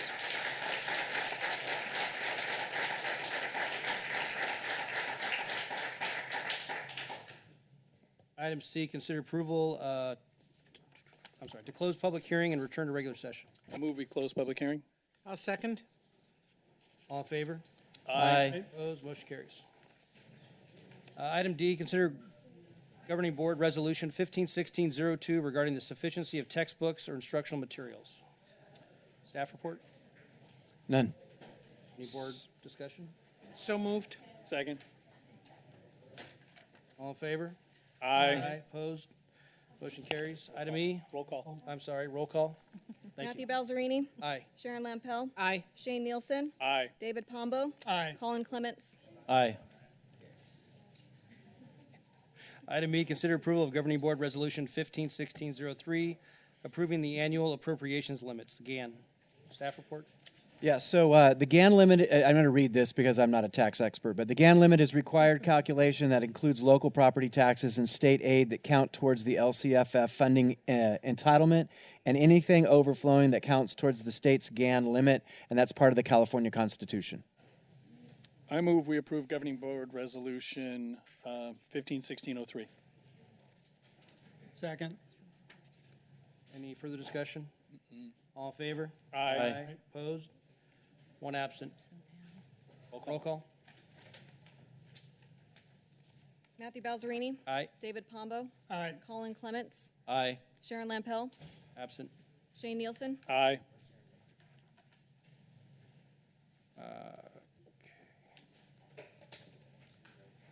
Item G is consider approval of AB 1200 public disclosure for Lammersville Unified School District unrepresented groups for the 2015-16 school year. Staff report? Mr. Point of President, clarification, we skipped. Did I skip an item? I'm Item sorry. F. Item F, thank you. Item F, consider approval of governing board resolution 151604 certifying Lammersville Unified School District's compliance with section 17292 of the Education Code relating to the certain relocatable school facilities. Staff report. So it's essentially a board policy for portables that don't exist in our district, but if we were to ever to bring one in, it's committing to meeting the safety standards established by the state. Any board discussion? No. Yes, I believe there's a small amendment to the resolution that needs to be made. In the resolution, it indicates BCD certified, but I think it's a typo because the rest of the document refers to HCD certified. What page are you on? Of the packet? Or either one? It's the first time I didn't write page numbers. Okay. Yes, You got I it? see it. Alvina has it. Okay. So move to approve governing board resolution 15-16-04 certifying Lammersville Unified School District's compliance with section 17292 of the Ed Code relating to certain relocatable school facilities as amended. Second. All in favor? Aye. Opposed? Are you voting or no? I voted aye. Okay. Yeah. Roll call. Matthew Balzerini. Aye. Sharon Lampel. Aye. Shane Nielsen. Aye. David Pombo. Aye. Colin Clements. Aye. Item G, consider approval of AB 1200 public disclosure for Lammersville Unified School District unrepresented groups for the 15-16 school year. Staff report. This is compensation increases for the categories of classified confidential, certificated management, classified management, and special education services employees. Board discussion? I believe that this is consistent, not that it needs to be, but I believe that it's consistent. The 2% on and 2% off is consistent with what was agreed to with the CSEA. Not that it needs to be, but we're not giving one group a lot more than another. Okay, and I will move for approval of the AB 1200 public disclosure for Lammersville Unified School District unrepresented groups that Dr. Nicholas read off. Second. All in favor? Aye. Opposed? And I abstain. Item H, consider approval of provisional internship permits for certificated employees. Nicole Sterney, kindergarten teacher, Altamont School. Mina, Takadam. thank you. 6th, 7th grade, self-contained teacher at Cuesta School. Staff report. No, none. Oh, I'm sorry. Go ahead. I move we approve the provisional internship permits as listed. I'll Second. second. Nope. Gotcha. Pombo got it. All in favor? Aye. Opposed? Motion carries. Item I, consider approval of unaudited actuals for the 14-15 year-end fiscal statements. Staff This report? is the end of the year financial report that comes forward annually, and any specific Salvina can answer. I realized tonight that there's a page missing out of the board memo. Yeah, I was going to ask about it. I mean, you have in front of you all the state required documents. There it is. Yes, I did. You're lucky because all 5 of us were going to ask about that. Yes. Well, I opened it and I went, oh my gosh, there's a page, but it's the board memo. It's not one of the required state. It's page 2, and it's basically a summary of all the revenues for each of the funds. You can see I have general fund, the cafeteria fund. We had actually used up everything that we had in the deferred maintenance fund, so we're have budgeted in the 15-16 year to begin replenishing that account. As you know, we have deferred maintenance needs within the district. Page 145 of the packet is in even more of a summary of all the documents. Appreciate the summaries. Yes. That's a lot of. And thank you, because we were all confused without this. Yes. Any staff discussion or board discussion? Motion, please. I'll move that we approve the unaudited actuals for the 14-15 year end. And before we get it, let's get a second first, and then I'll make a comment. Second? Just for the public that does not read the entire packet, I want you to know what we're discussing that we have all read in depth is from page 108 to page 264 in our board packet. So this is a huge financial document. In a small packet this month. In a small packet. 279 pages. Yeah, only 279 pages this month. First and a second, all in favor? Aye. Opposed? Motion carries. Item J, consider approval of fundraising event serving alcohol. Staff report? None. This was at a request from last board meeting to bring back for discussion and approval for foundation fundraisers that are involving alcohol, something that is somewhat new to the district. And I would like to remove one of them for further discussion, which is the Wickland School, or number 4A, Wickland Festival Walkathon. Anybody else have anything they would like to remove? Nope, I would like to move for approval of all of the fundraising events serving alcohol with the exception of item A under Wickland Elementary School, the Wildcat Festival and Walkathon. I'm sorry, hold on. I Okay. do have a public comment, so Okay. let's hold off on that motion. Liz Grand?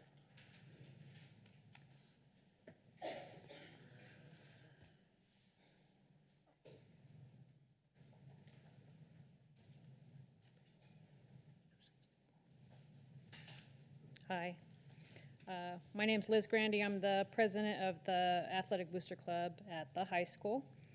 As some of you know, we had our first barbecue showdown last year. It went really well. We even had some board members there and were involved.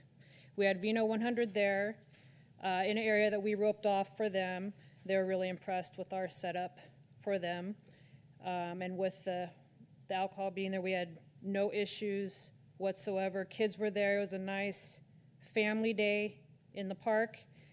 No issues at all with, and even some people didn't even realize we had alcohol there. This year we want to do it again.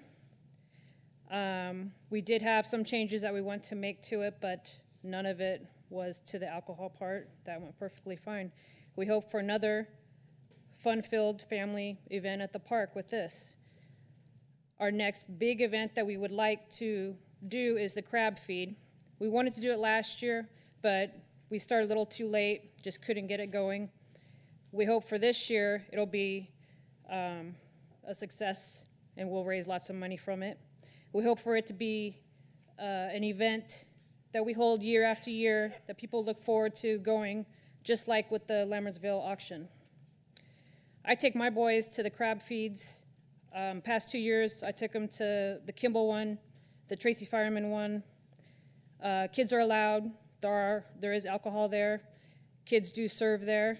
They had a Little League team that was around roughly 10 to 12 years of age that were bussing tables and such. If we take away alcohol from this event, or if we okay alcohol but take away the fact that parents can take their kids to this event, what will parents say? They'll say, well, I'll go to Kimball.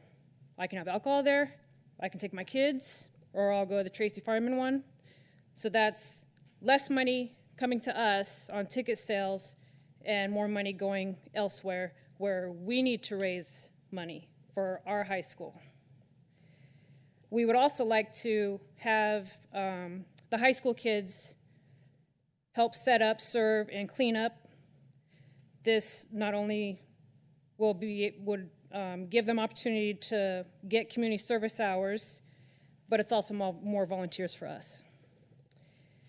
If you're worried about kids getting a hold of the alcohol at these events, they're in public eye. With us running these events, we watch the kids, or if the kids are there attending with their parents are watching them. Thank you. Thank you. Thank you very much, Liz. Another, Jim Lamb.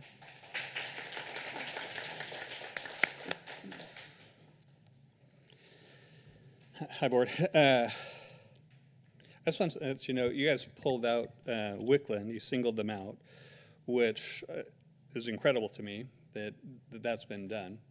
All of these events have the potential to have adults and kids at them. As a matter of fact, the crab feed that Liz was just talking about, the kids are going to be serving. There's going to be a bar.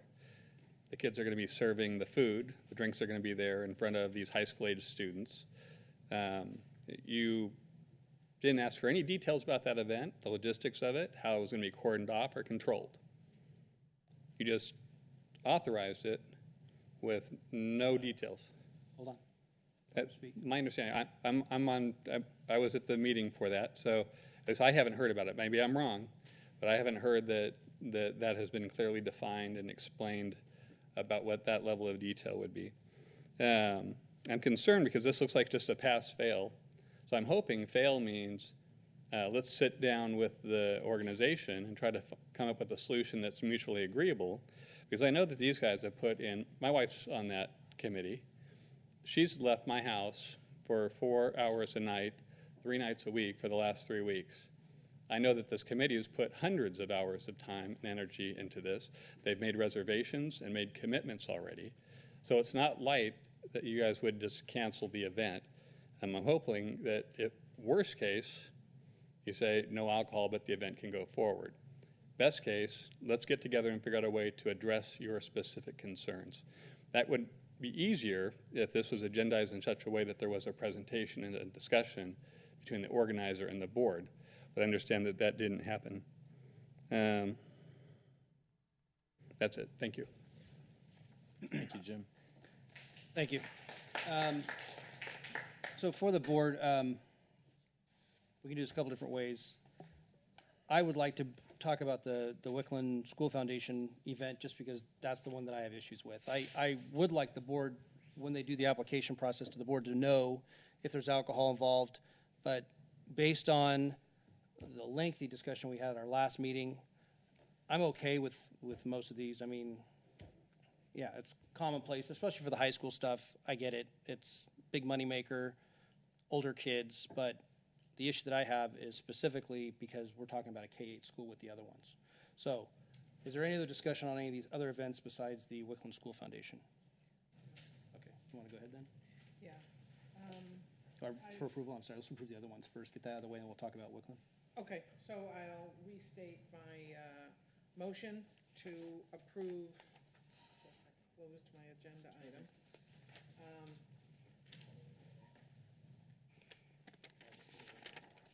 Okay, so to approve all of the fundraisers that involve alcohol, with the exception of item 4A, which is the Wildcat Festival and Walkathon at Wickland Elementary School.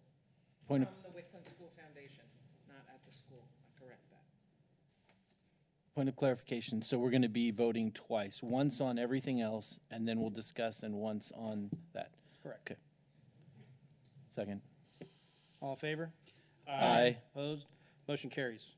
So for further discussion on the WSF Festival and Walkathon.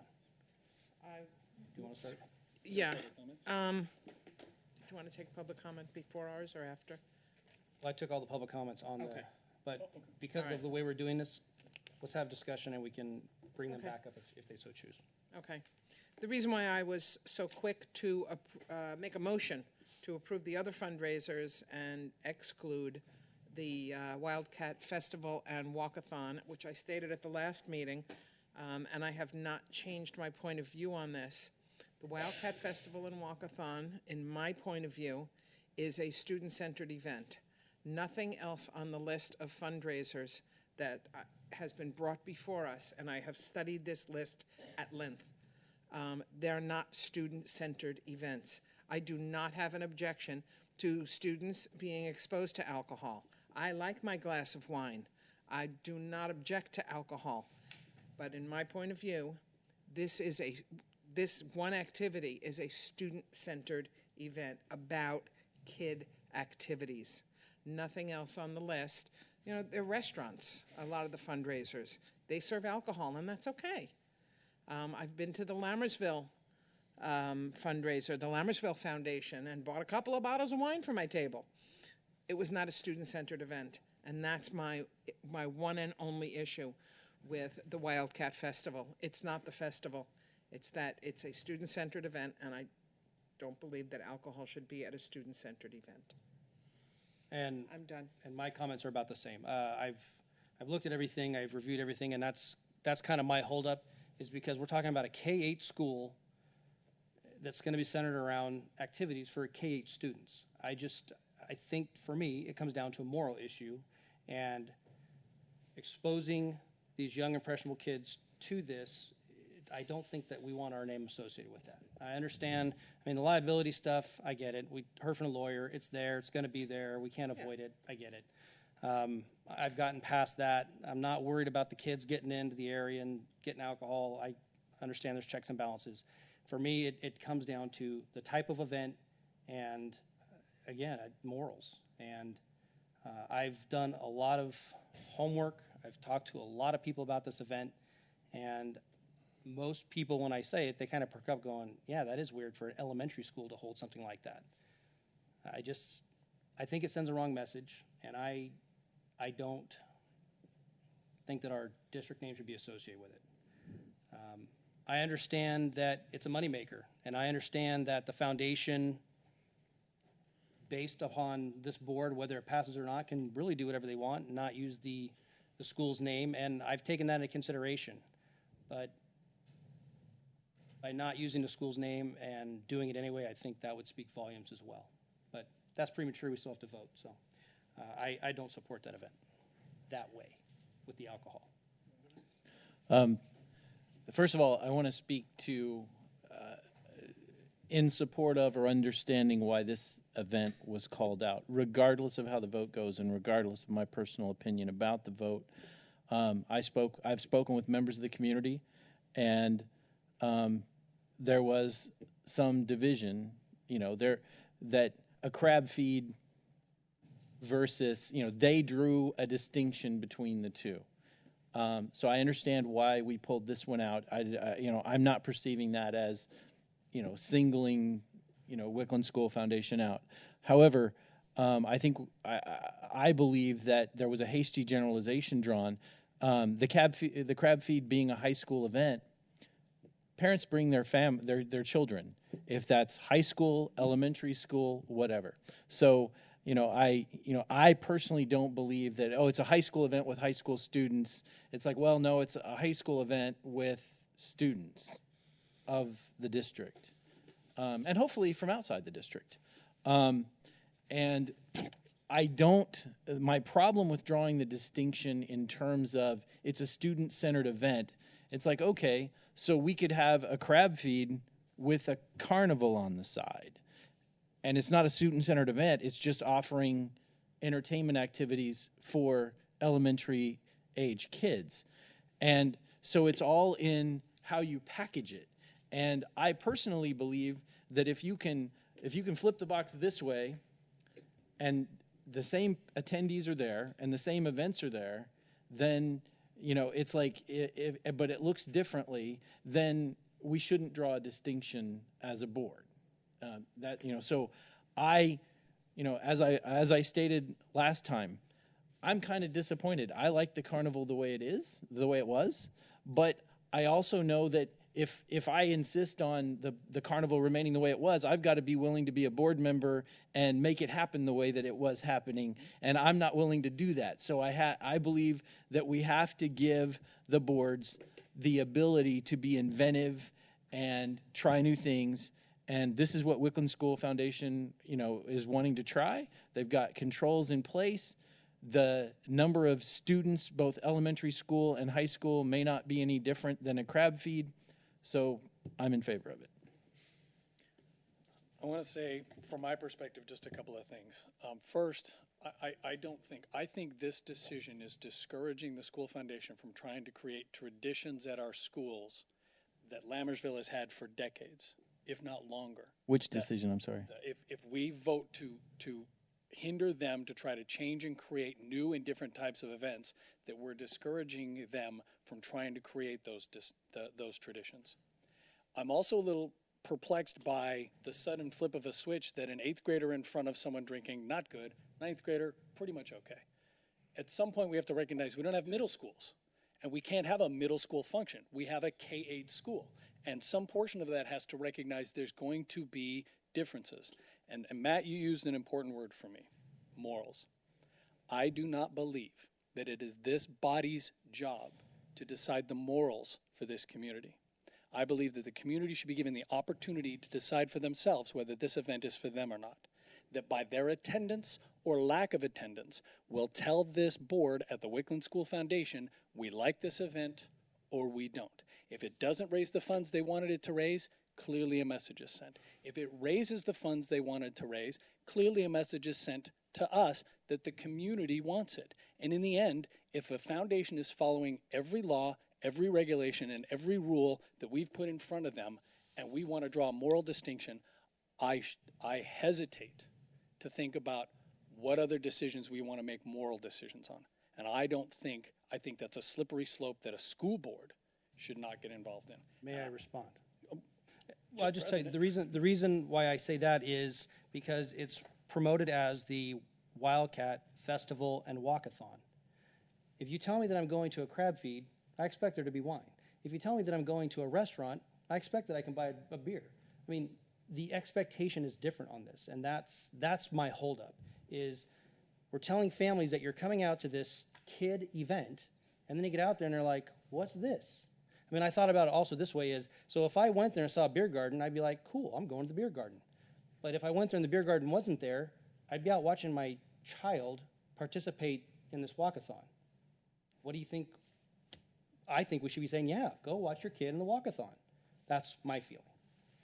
And I wouldn't disagree with any of that. I would just say that I don't think this discourages that.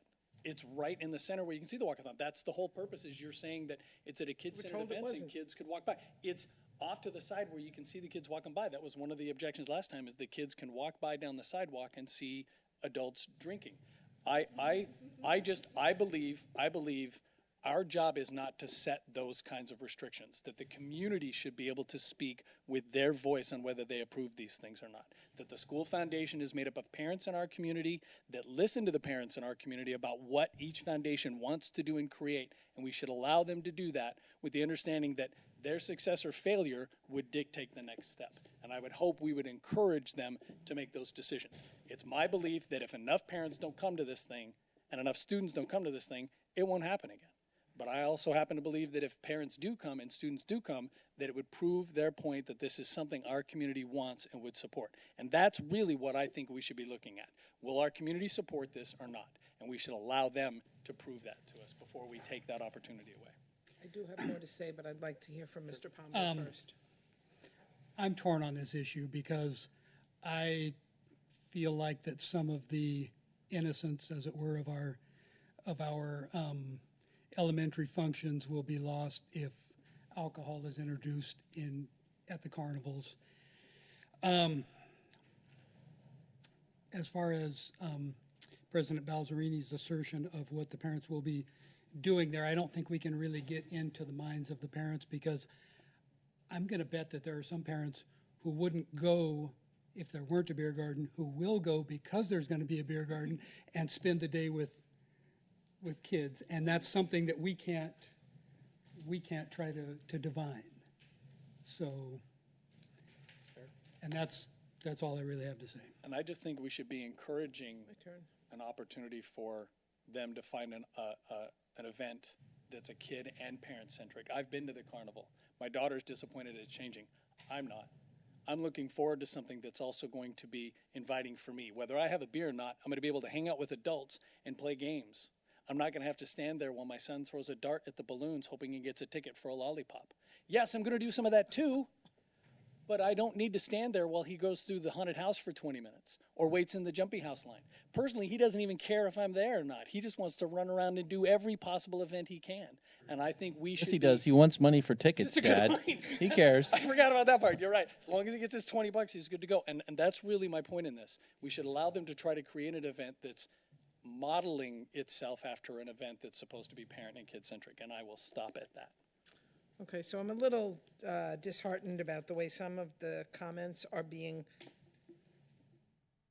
tweaked to mean something that is not what some people said. For example, a crab feed. A crab feed is not an activity that has a carnival next door for elementary kids. So I don't know how that came in as a comparison. We're not having the crab feed we heard about was from the high school. It has nothing to do with elementary activities next door. My opinion is not based whatsoever on parents supervising their own children. We've got great parents in this community, and I know they're going to supervise their own children. And it has nothing to do when alcohol is in front of students. For some people, it may be that. For me, it is not. It's just that this, in my mind, is a student-centered activity. It's not a case of switch on and off when a kid hits middle school. This is an elementary school. This is a student-centered activity. That's it. May I explain my comment on crab feed with carnival? Can I stop you? I'm No. playing with you. I'm playing with you, Colin. My comment was not that we have those events. I'm saying that if we say if it's a student-centered event, then it's not appropriate. Then what the natural reaction by a foundation board that wants to do it is say, it's not a student-centered event. It's a crab feed or a spaghetti feed or whatever, and we have these carnival events on the side. And then it wouldn't be a student-centered event. Well, that's something for the kids to do while you're having your spaghetti feed. And it's not the focus, but functionally, the event is actually the same. That's my point. Well, and if a foundation's going to take an event and try to find loopholes to make their event happen, that's also a moral issue. If we had not if they disagree, if they don't believe, as I don't. I mean, obviously, I don't think it's a moral issue. I respect that you do, but I don't think it's a moral issue. So me tweaking the presentation of the event is not a lack of morals, because I respectfully disagree, and I can respect that. Can I also add that when the event takes place, it's about the kids that want to participate, and if you add the alcohol, then it's going to become about the alcohol and not about the kids. So you're losing the focus, and I disagree with allowing alcohol at the event. Thank you very much for your comment. Because this is such a weird thing, we're going to open up public comments. So, Corey, you want to speak? Thank you for having me. I actually just want to make one point here. I know you guys are having a fine discussion, and you guys will come to the decision you want to come to. Ultimately, I feel like this event has been mischaracterized. When we first brought up the idea to Principal Gonzalez, we called it a beer garden. because that's just the term that pops into our mind. But when the term beer garden pops in your mind, you think of something like the county fair, which you probably do bring your children to. That's kind of off the side, and it's just about going to beer, and it's got tables, and it's beer. It's a beer garden. That's not the plan for this event. The plan for this event is to have a section we're calling an adult cafe. It will be off to the side. It will be in the shade. It will be fenced off. It will have games. It will have beverages. Whether or not it has alcohol beverages doesn't change the actual design. It's the same. If alcohol is approved for the event, then there will be a table in the back that's just selling some beer and wine there. If alcohol is not approved for the event, that table will be empty and it will have another game on it. It's not going to be about throwing a beer garden. It's just a section for adults to sit while their kids play games and maybe have a glass of wine. And I just feel like beer garden mischaracterizes completely. Thank you. Thank you for that.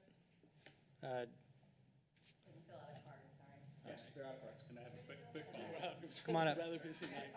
Oh, we got it. You can come up, Lynette. Fill that out. I'll get you. Okay. Go. Sorry, once again, obviously, I have an opinion about everything that happens in this town. My opinion about this, you guys are talking about morals, right? We keep going back to these things, these intangibles. Morals are intangible. We're not going to agree on it, right? What's okay for you in your household with your children is maybe not okay for me. And it comes down to essential beliefs. I have a friend here. We have different religions, right? I'm Catholic, she's Mormon, he's an atheist. Jim, I don't know, but I love you anyway. So my point is, it is not okay in her household to have things like soda and alcohol, right? I was going to say, I'm pretty sure she could have Okay, soda. she'd prefer not to have cursing either, right? Or violent video games. She doesn't want Call of Duty. There are things that are not okay in her household because her family has made that decision based on what they perceive to be their morals. I don't judge her for that, and she doesn't judge me for that, right? I go to her events, she comes to mine, we go to Corey's. Her being Mormon, me being Catholic, him being an atheist doesn't change our relationship and our ability to support each other. And so, I'm sorry, but your decision to say what is morally acceptable to me as a parent, to her as a parent, or to him as a parent is really not a decision that you should even be contemplating tonight. You had a lawyer here, we talked about liability. That's not applicable either. And saying something like, we go to a fair, and that's not a child-centric activity is kind of not right. I take my kids to the fair, I blow tons of cash, I buy them wristbands, I'm there for them. It makes the event more enjoyable for me if I can walk around with a drink in my hand and pretend that these kids aren't screaming their heads off, right? That gets me through the day. That's a decision that I make, right? Disneyland is the same thing. Don't tell me Disneyland is not about the kids. It's not about me, it's about them. Half of the things I can't even go on because I'm too tall. Once again, there's alcohol there, right? I can opt to or I can opt not to, and I don't have to keep it in a particular location and pretend that I'm not drinking. I can walk them, watch them, have something in a cup, and go about my business. I think that's fair. That's a decision I choose to make. When I decide not to make that, once again, that's based on my morals, my beliefs, how I feel, how I want to be perceived, and what I want to teach my children. And responsibility is what we're trying to teach our children. I'm sorry, but while you have an opinion, and that is your opinion, until you have a job and you are able to bring money to your foundation to support the things that you are currently having at your school, your opinion may not be as valid as a parent who is actually doing those things. So your mom may want to have a glass of wine. I don't think that's appropriate to attack our school board member. I'm not attacking anyone. It comes across that way. Okay, I'm being honest. Inappropriate. You're asking parents to support things that are funding children's activities, right? We're the ones working, we make the decisions, we decide what's okay for our households, we decide what's okay for our children. My kid just came from dare class and would probably say, Mom, you shouldn't have a beer in the fridge. Once again, I'm a parent, that's my decision. Please respect that. Thank you for your comments. And I just want to, just for clarification, the whole moral thing, that is part of my issue. The other thing is, my other feeling is I do agree that, I mean, the way it's advertised, it's a child event. That should be the focus. And I disagree with some of your statements because we do have a responsibility. We represent the 14,000 people that live here, and it's our school district's name. So I think that we do have a responsibility to talk about this, and we do have a responsibility to make a decision on this because, again, the district's name, and we are the governing body of the district. We had another parent that wanted to speak. Sure. Come up, please. Come up to the podium, though. We have to get on. Thank you. My name is Paramjit Singh Sekho. I'm the grandfather of a third grade kid. And I belong to India. And I know there are so many parents from India, so many kids over India, from this school, in all the schools. And as an Indian, I can say that 80% of the people, I don't grant you about the 20%, but 80% will not come to the event, and they will prefer to stay back at home instead of enjoying that carnival or whatever, the function, whatever the event you are going to do with alcohol. This is granted. Thank you. Thank you very much. Yeah, go ahead, Jim. I'm just looking for a solution to this, and one thing I heard was how it's being billed. You said advertising, somebody said how it's being presented as a kids event. So maybe part of the solution is that they make a commitment to say, we're going to make sure that we are clear in our advertising that this will be an aspect of the event. I'm worried about saying, well, we're worried about the innocence or the character of this old event that everybody liked. You're basically saying, well, we never want it to change. We've got these people who are looking at an event and saying, there's really nothing here to do for the parents. And good event planning, you try to anticipate what all of the parents are doing. The beer garden thing isn't just drinking beer. They're talking about having like chessboards and backgammon and games. It's like a little adult hangout area. It's not just beer. It happens to be beer, but it's not just beer. I know when I plan an event, and I know I'm going to have kids there and adults, I don't just do carnival games. I do things in my house. We go inside, we play dice, we might have a beer, and outside the kids are swimming, and there's parents who watch their kids that choose to because they think that that's important. And in this case, as long as, in my opinion, as long as they advertise clearly that this will be an aspect of the event, then the parents can make their own decision. And like Director Nelson said, they'll either go or they won't go. If they don't go because of the alcohol, then we'll know it was a failed thing. We may discover that it's brilliant, and we double things. The last time they did an event like the carnival, raised about $4,000, $4,000 to $5,000. They're already anticipating way more than that, probably 4 times as much as that, because of the total package of this event, the walkathon, carnival games. I don't even think they're planning on a profit on the beer. I don't think it's a fundraising thing. It's just an adult activity to keep them occupied. Thank you. Thank you, Jim. Thank you. Thank you for your comments. For the board, we had discussion at our last meeting, and the item that we have before you tonight is to vote on what we have before us. We had an opportunity between that time to change it. It hasn't changed, so what's being presented tonight is what we're voting on. If the organization wants to come back and retool it and try and get a different vote, that's fine. But is there any further discussion?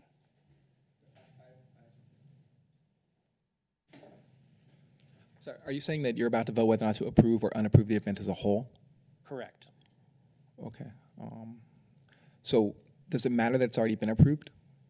It has not been approved. It was approved at the last meeting. It was not. That was a discussion item. That was not a voting. Oh, I see. I see. Discussion. Dr. Nicholas said approved next to it, that's why I was It was confused. approved by the sites, but it has not been approved by the board. Okay. It was as you know, because we just adopted the new policy, that it's got to go through the site and then go to the board. So if you unapprove it now, then it would need to come back again in 2 weeks for another approval? Is that right? Or would then Dr. Nicholas be able to do the fast track I don't know, approval let's to see then where- approve it? Let's see where it Yeah. goes. You can do it by motion. Yeah, We could do it. yeah. Okay. I think How we'll about- be able to address that concern. Let's hope so, because I'm doing it. I'm going to move that we approve the event in total as presented by the Wickman School Foundation. Second.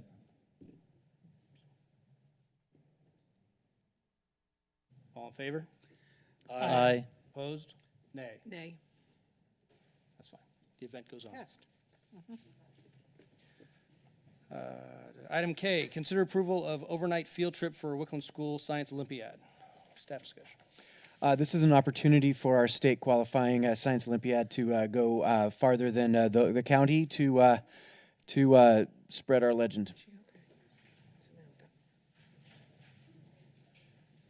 Any board discussion? No.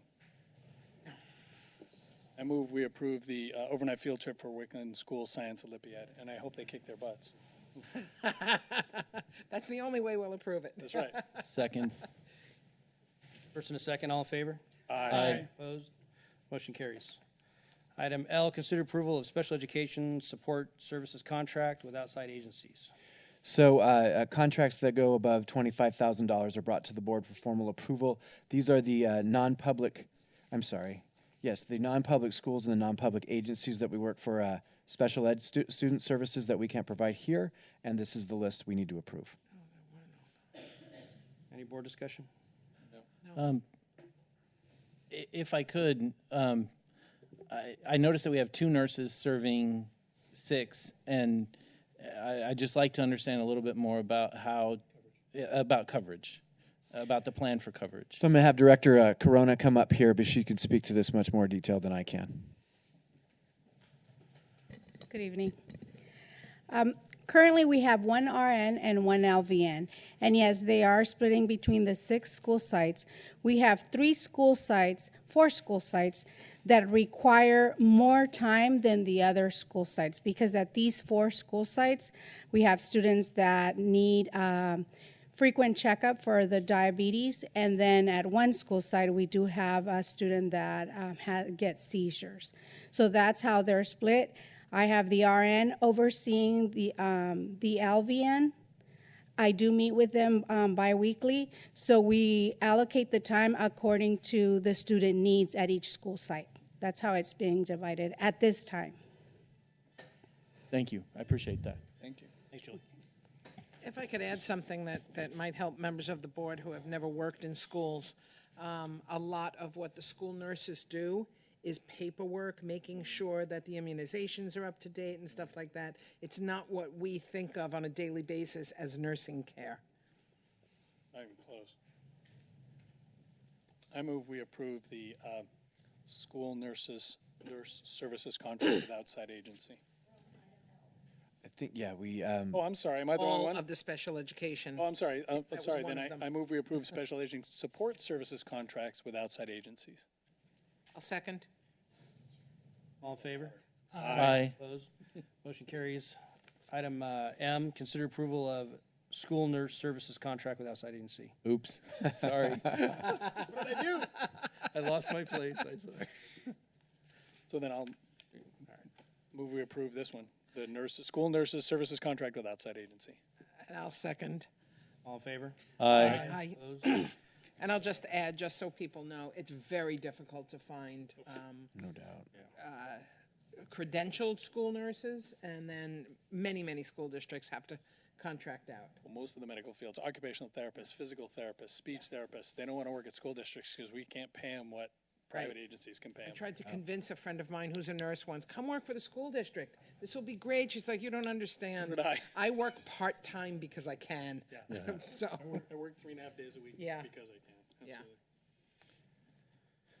Information discussion items, item A, science and math Olympiad. So I asked Dr. Gill to give a short presentation. One of the unique things about our community is we have the opportunity, or as we're growing, to provide more and more extracurricular academic experiences, and Dr. Gill is going to review that. But what's neat about this is often it's we have combinations of parents coaching, school officials involvement, teachers involvement. It's really pretty a nice balance for kids who want to express themselves beyond the field of sport. Good evening, President Balzerini, Governing Board, and Dr. Nicholas, and the community members. This is a great thing to share that we have so many extracurricular activities that our students have opportunities for. And I'm only sharing a partial list today, but we do have other events, sports and arts events and performing arts and Project Lead the Way and so many. But these are the ones that are competitions usually led through our County Office of Education. So our K-8 school students have opportunities to participate in Science Olympiad, Math Olympiad, Academic Pentathlon, Spelling Bee, Science Fair, and others. Same thing with high school, along with the sports and arts events. They also have an opportunity to, again, compete in Science Olympiad, Academic Decathlon, which only starts at the high school, and then Spelling Bee up until 9th grade, Science Fair. There is no Math Olympiad for high school, but they have something which is called Math Club. Again, it's a great opportunity, and HOSA. And mock trial, we are very dedicated this year to actually have a mock trial team. We could not pull one together last year because what happened also was because we had about less than 500 kids, and they were all these different things they were for them to compete in. They didn't have enough time to have these. So with 800 kids, we are going to have lots of students competing in these events. And we actually held a parent meetings last week for Science Olympiad with over 200 parents attending a meeting at Wickland School last week from all different schools, very excited. They can't wait to start. It's amazing to see how much they want to get involved. And you saw some of the donations coming in already today. So the way this is working is our assistant principals are overseeing. I work with assistant principals, make sure that each of these events are happening, and it all depends on if a school is going to have a team or not, a student's interest. And then there are coaches for the events. Most of the times coaches are teachers. And then sometimes coaches could be other people as well. And the big thing that makes these events really, really successful is the parent involvement in sport. Because parents are involved as event coaches, parents also help to go to the county office to attend meetings, and so on. So these events, competitions will start in January, because December is the time, but January is really when we hit the ground running with academic decathlon. That's a big one.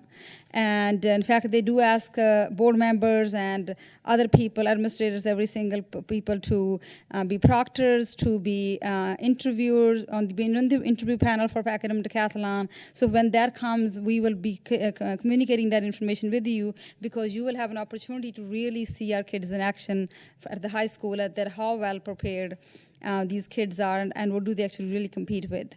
And then the competitions go all the way from January to May. There are literally competitions every Saturday from January to May, all of these competitions. And we are one of the few districts actually who participate in all of these. And I am proud to say, being one of the mighty, but the best school district, we actually were the top in Science Olympiad at the county last year. We were the 8th in the entire state of NorCal. Math Olympiad, we were first in this year before.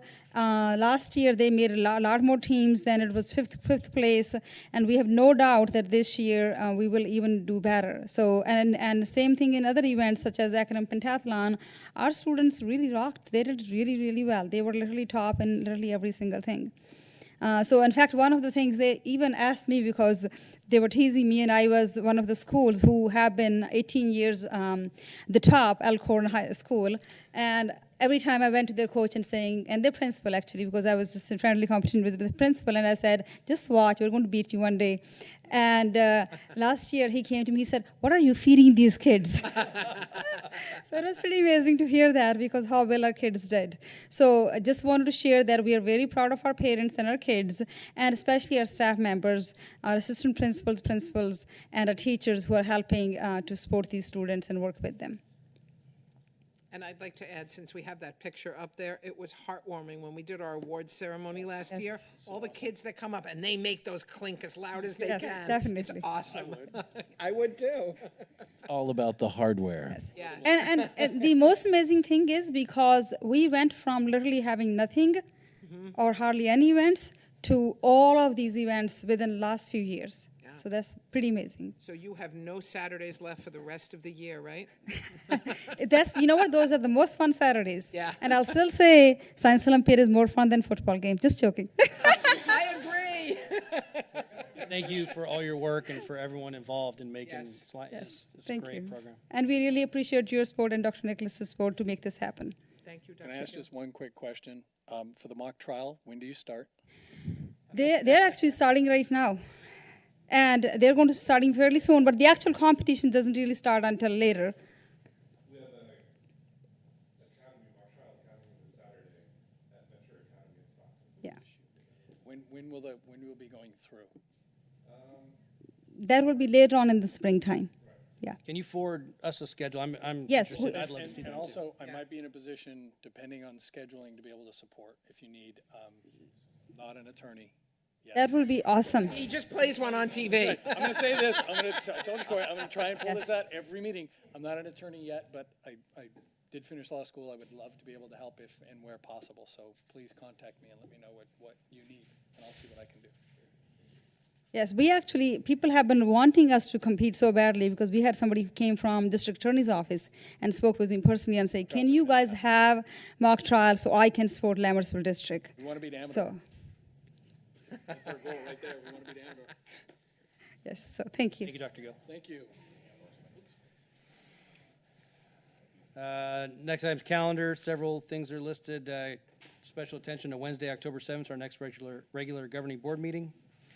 And we'll be adjourning to closed session for a couple items: public employee discipline, dismissal, release complaint, conference with labor negotiators, and conference with legal counsel, anticipated litigation, exposure to litigation, and conference with real property negotiators. I would like to add one thing about the calendar. Could we please get notice either to the public or to the staff about the Compass, whatever the learning meeting that was supposed to happen The tonight? Canvas, yes. Canvas learning It meeting. went out today, is my understanding. Robocall.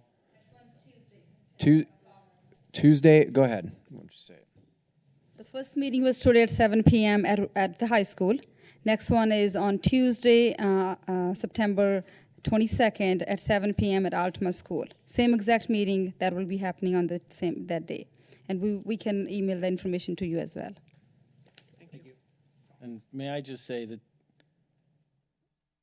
scheduling both on the same night, there was nothing nefarious in that. It was just a scheduling mistake. That's all it was. Well, and I last meeting there was something else going on, and I questioned it. And we're too big now. We can't not schedule stuff on board nights. It's just there's going to be conflicts now. We're just too big. There's too much going on.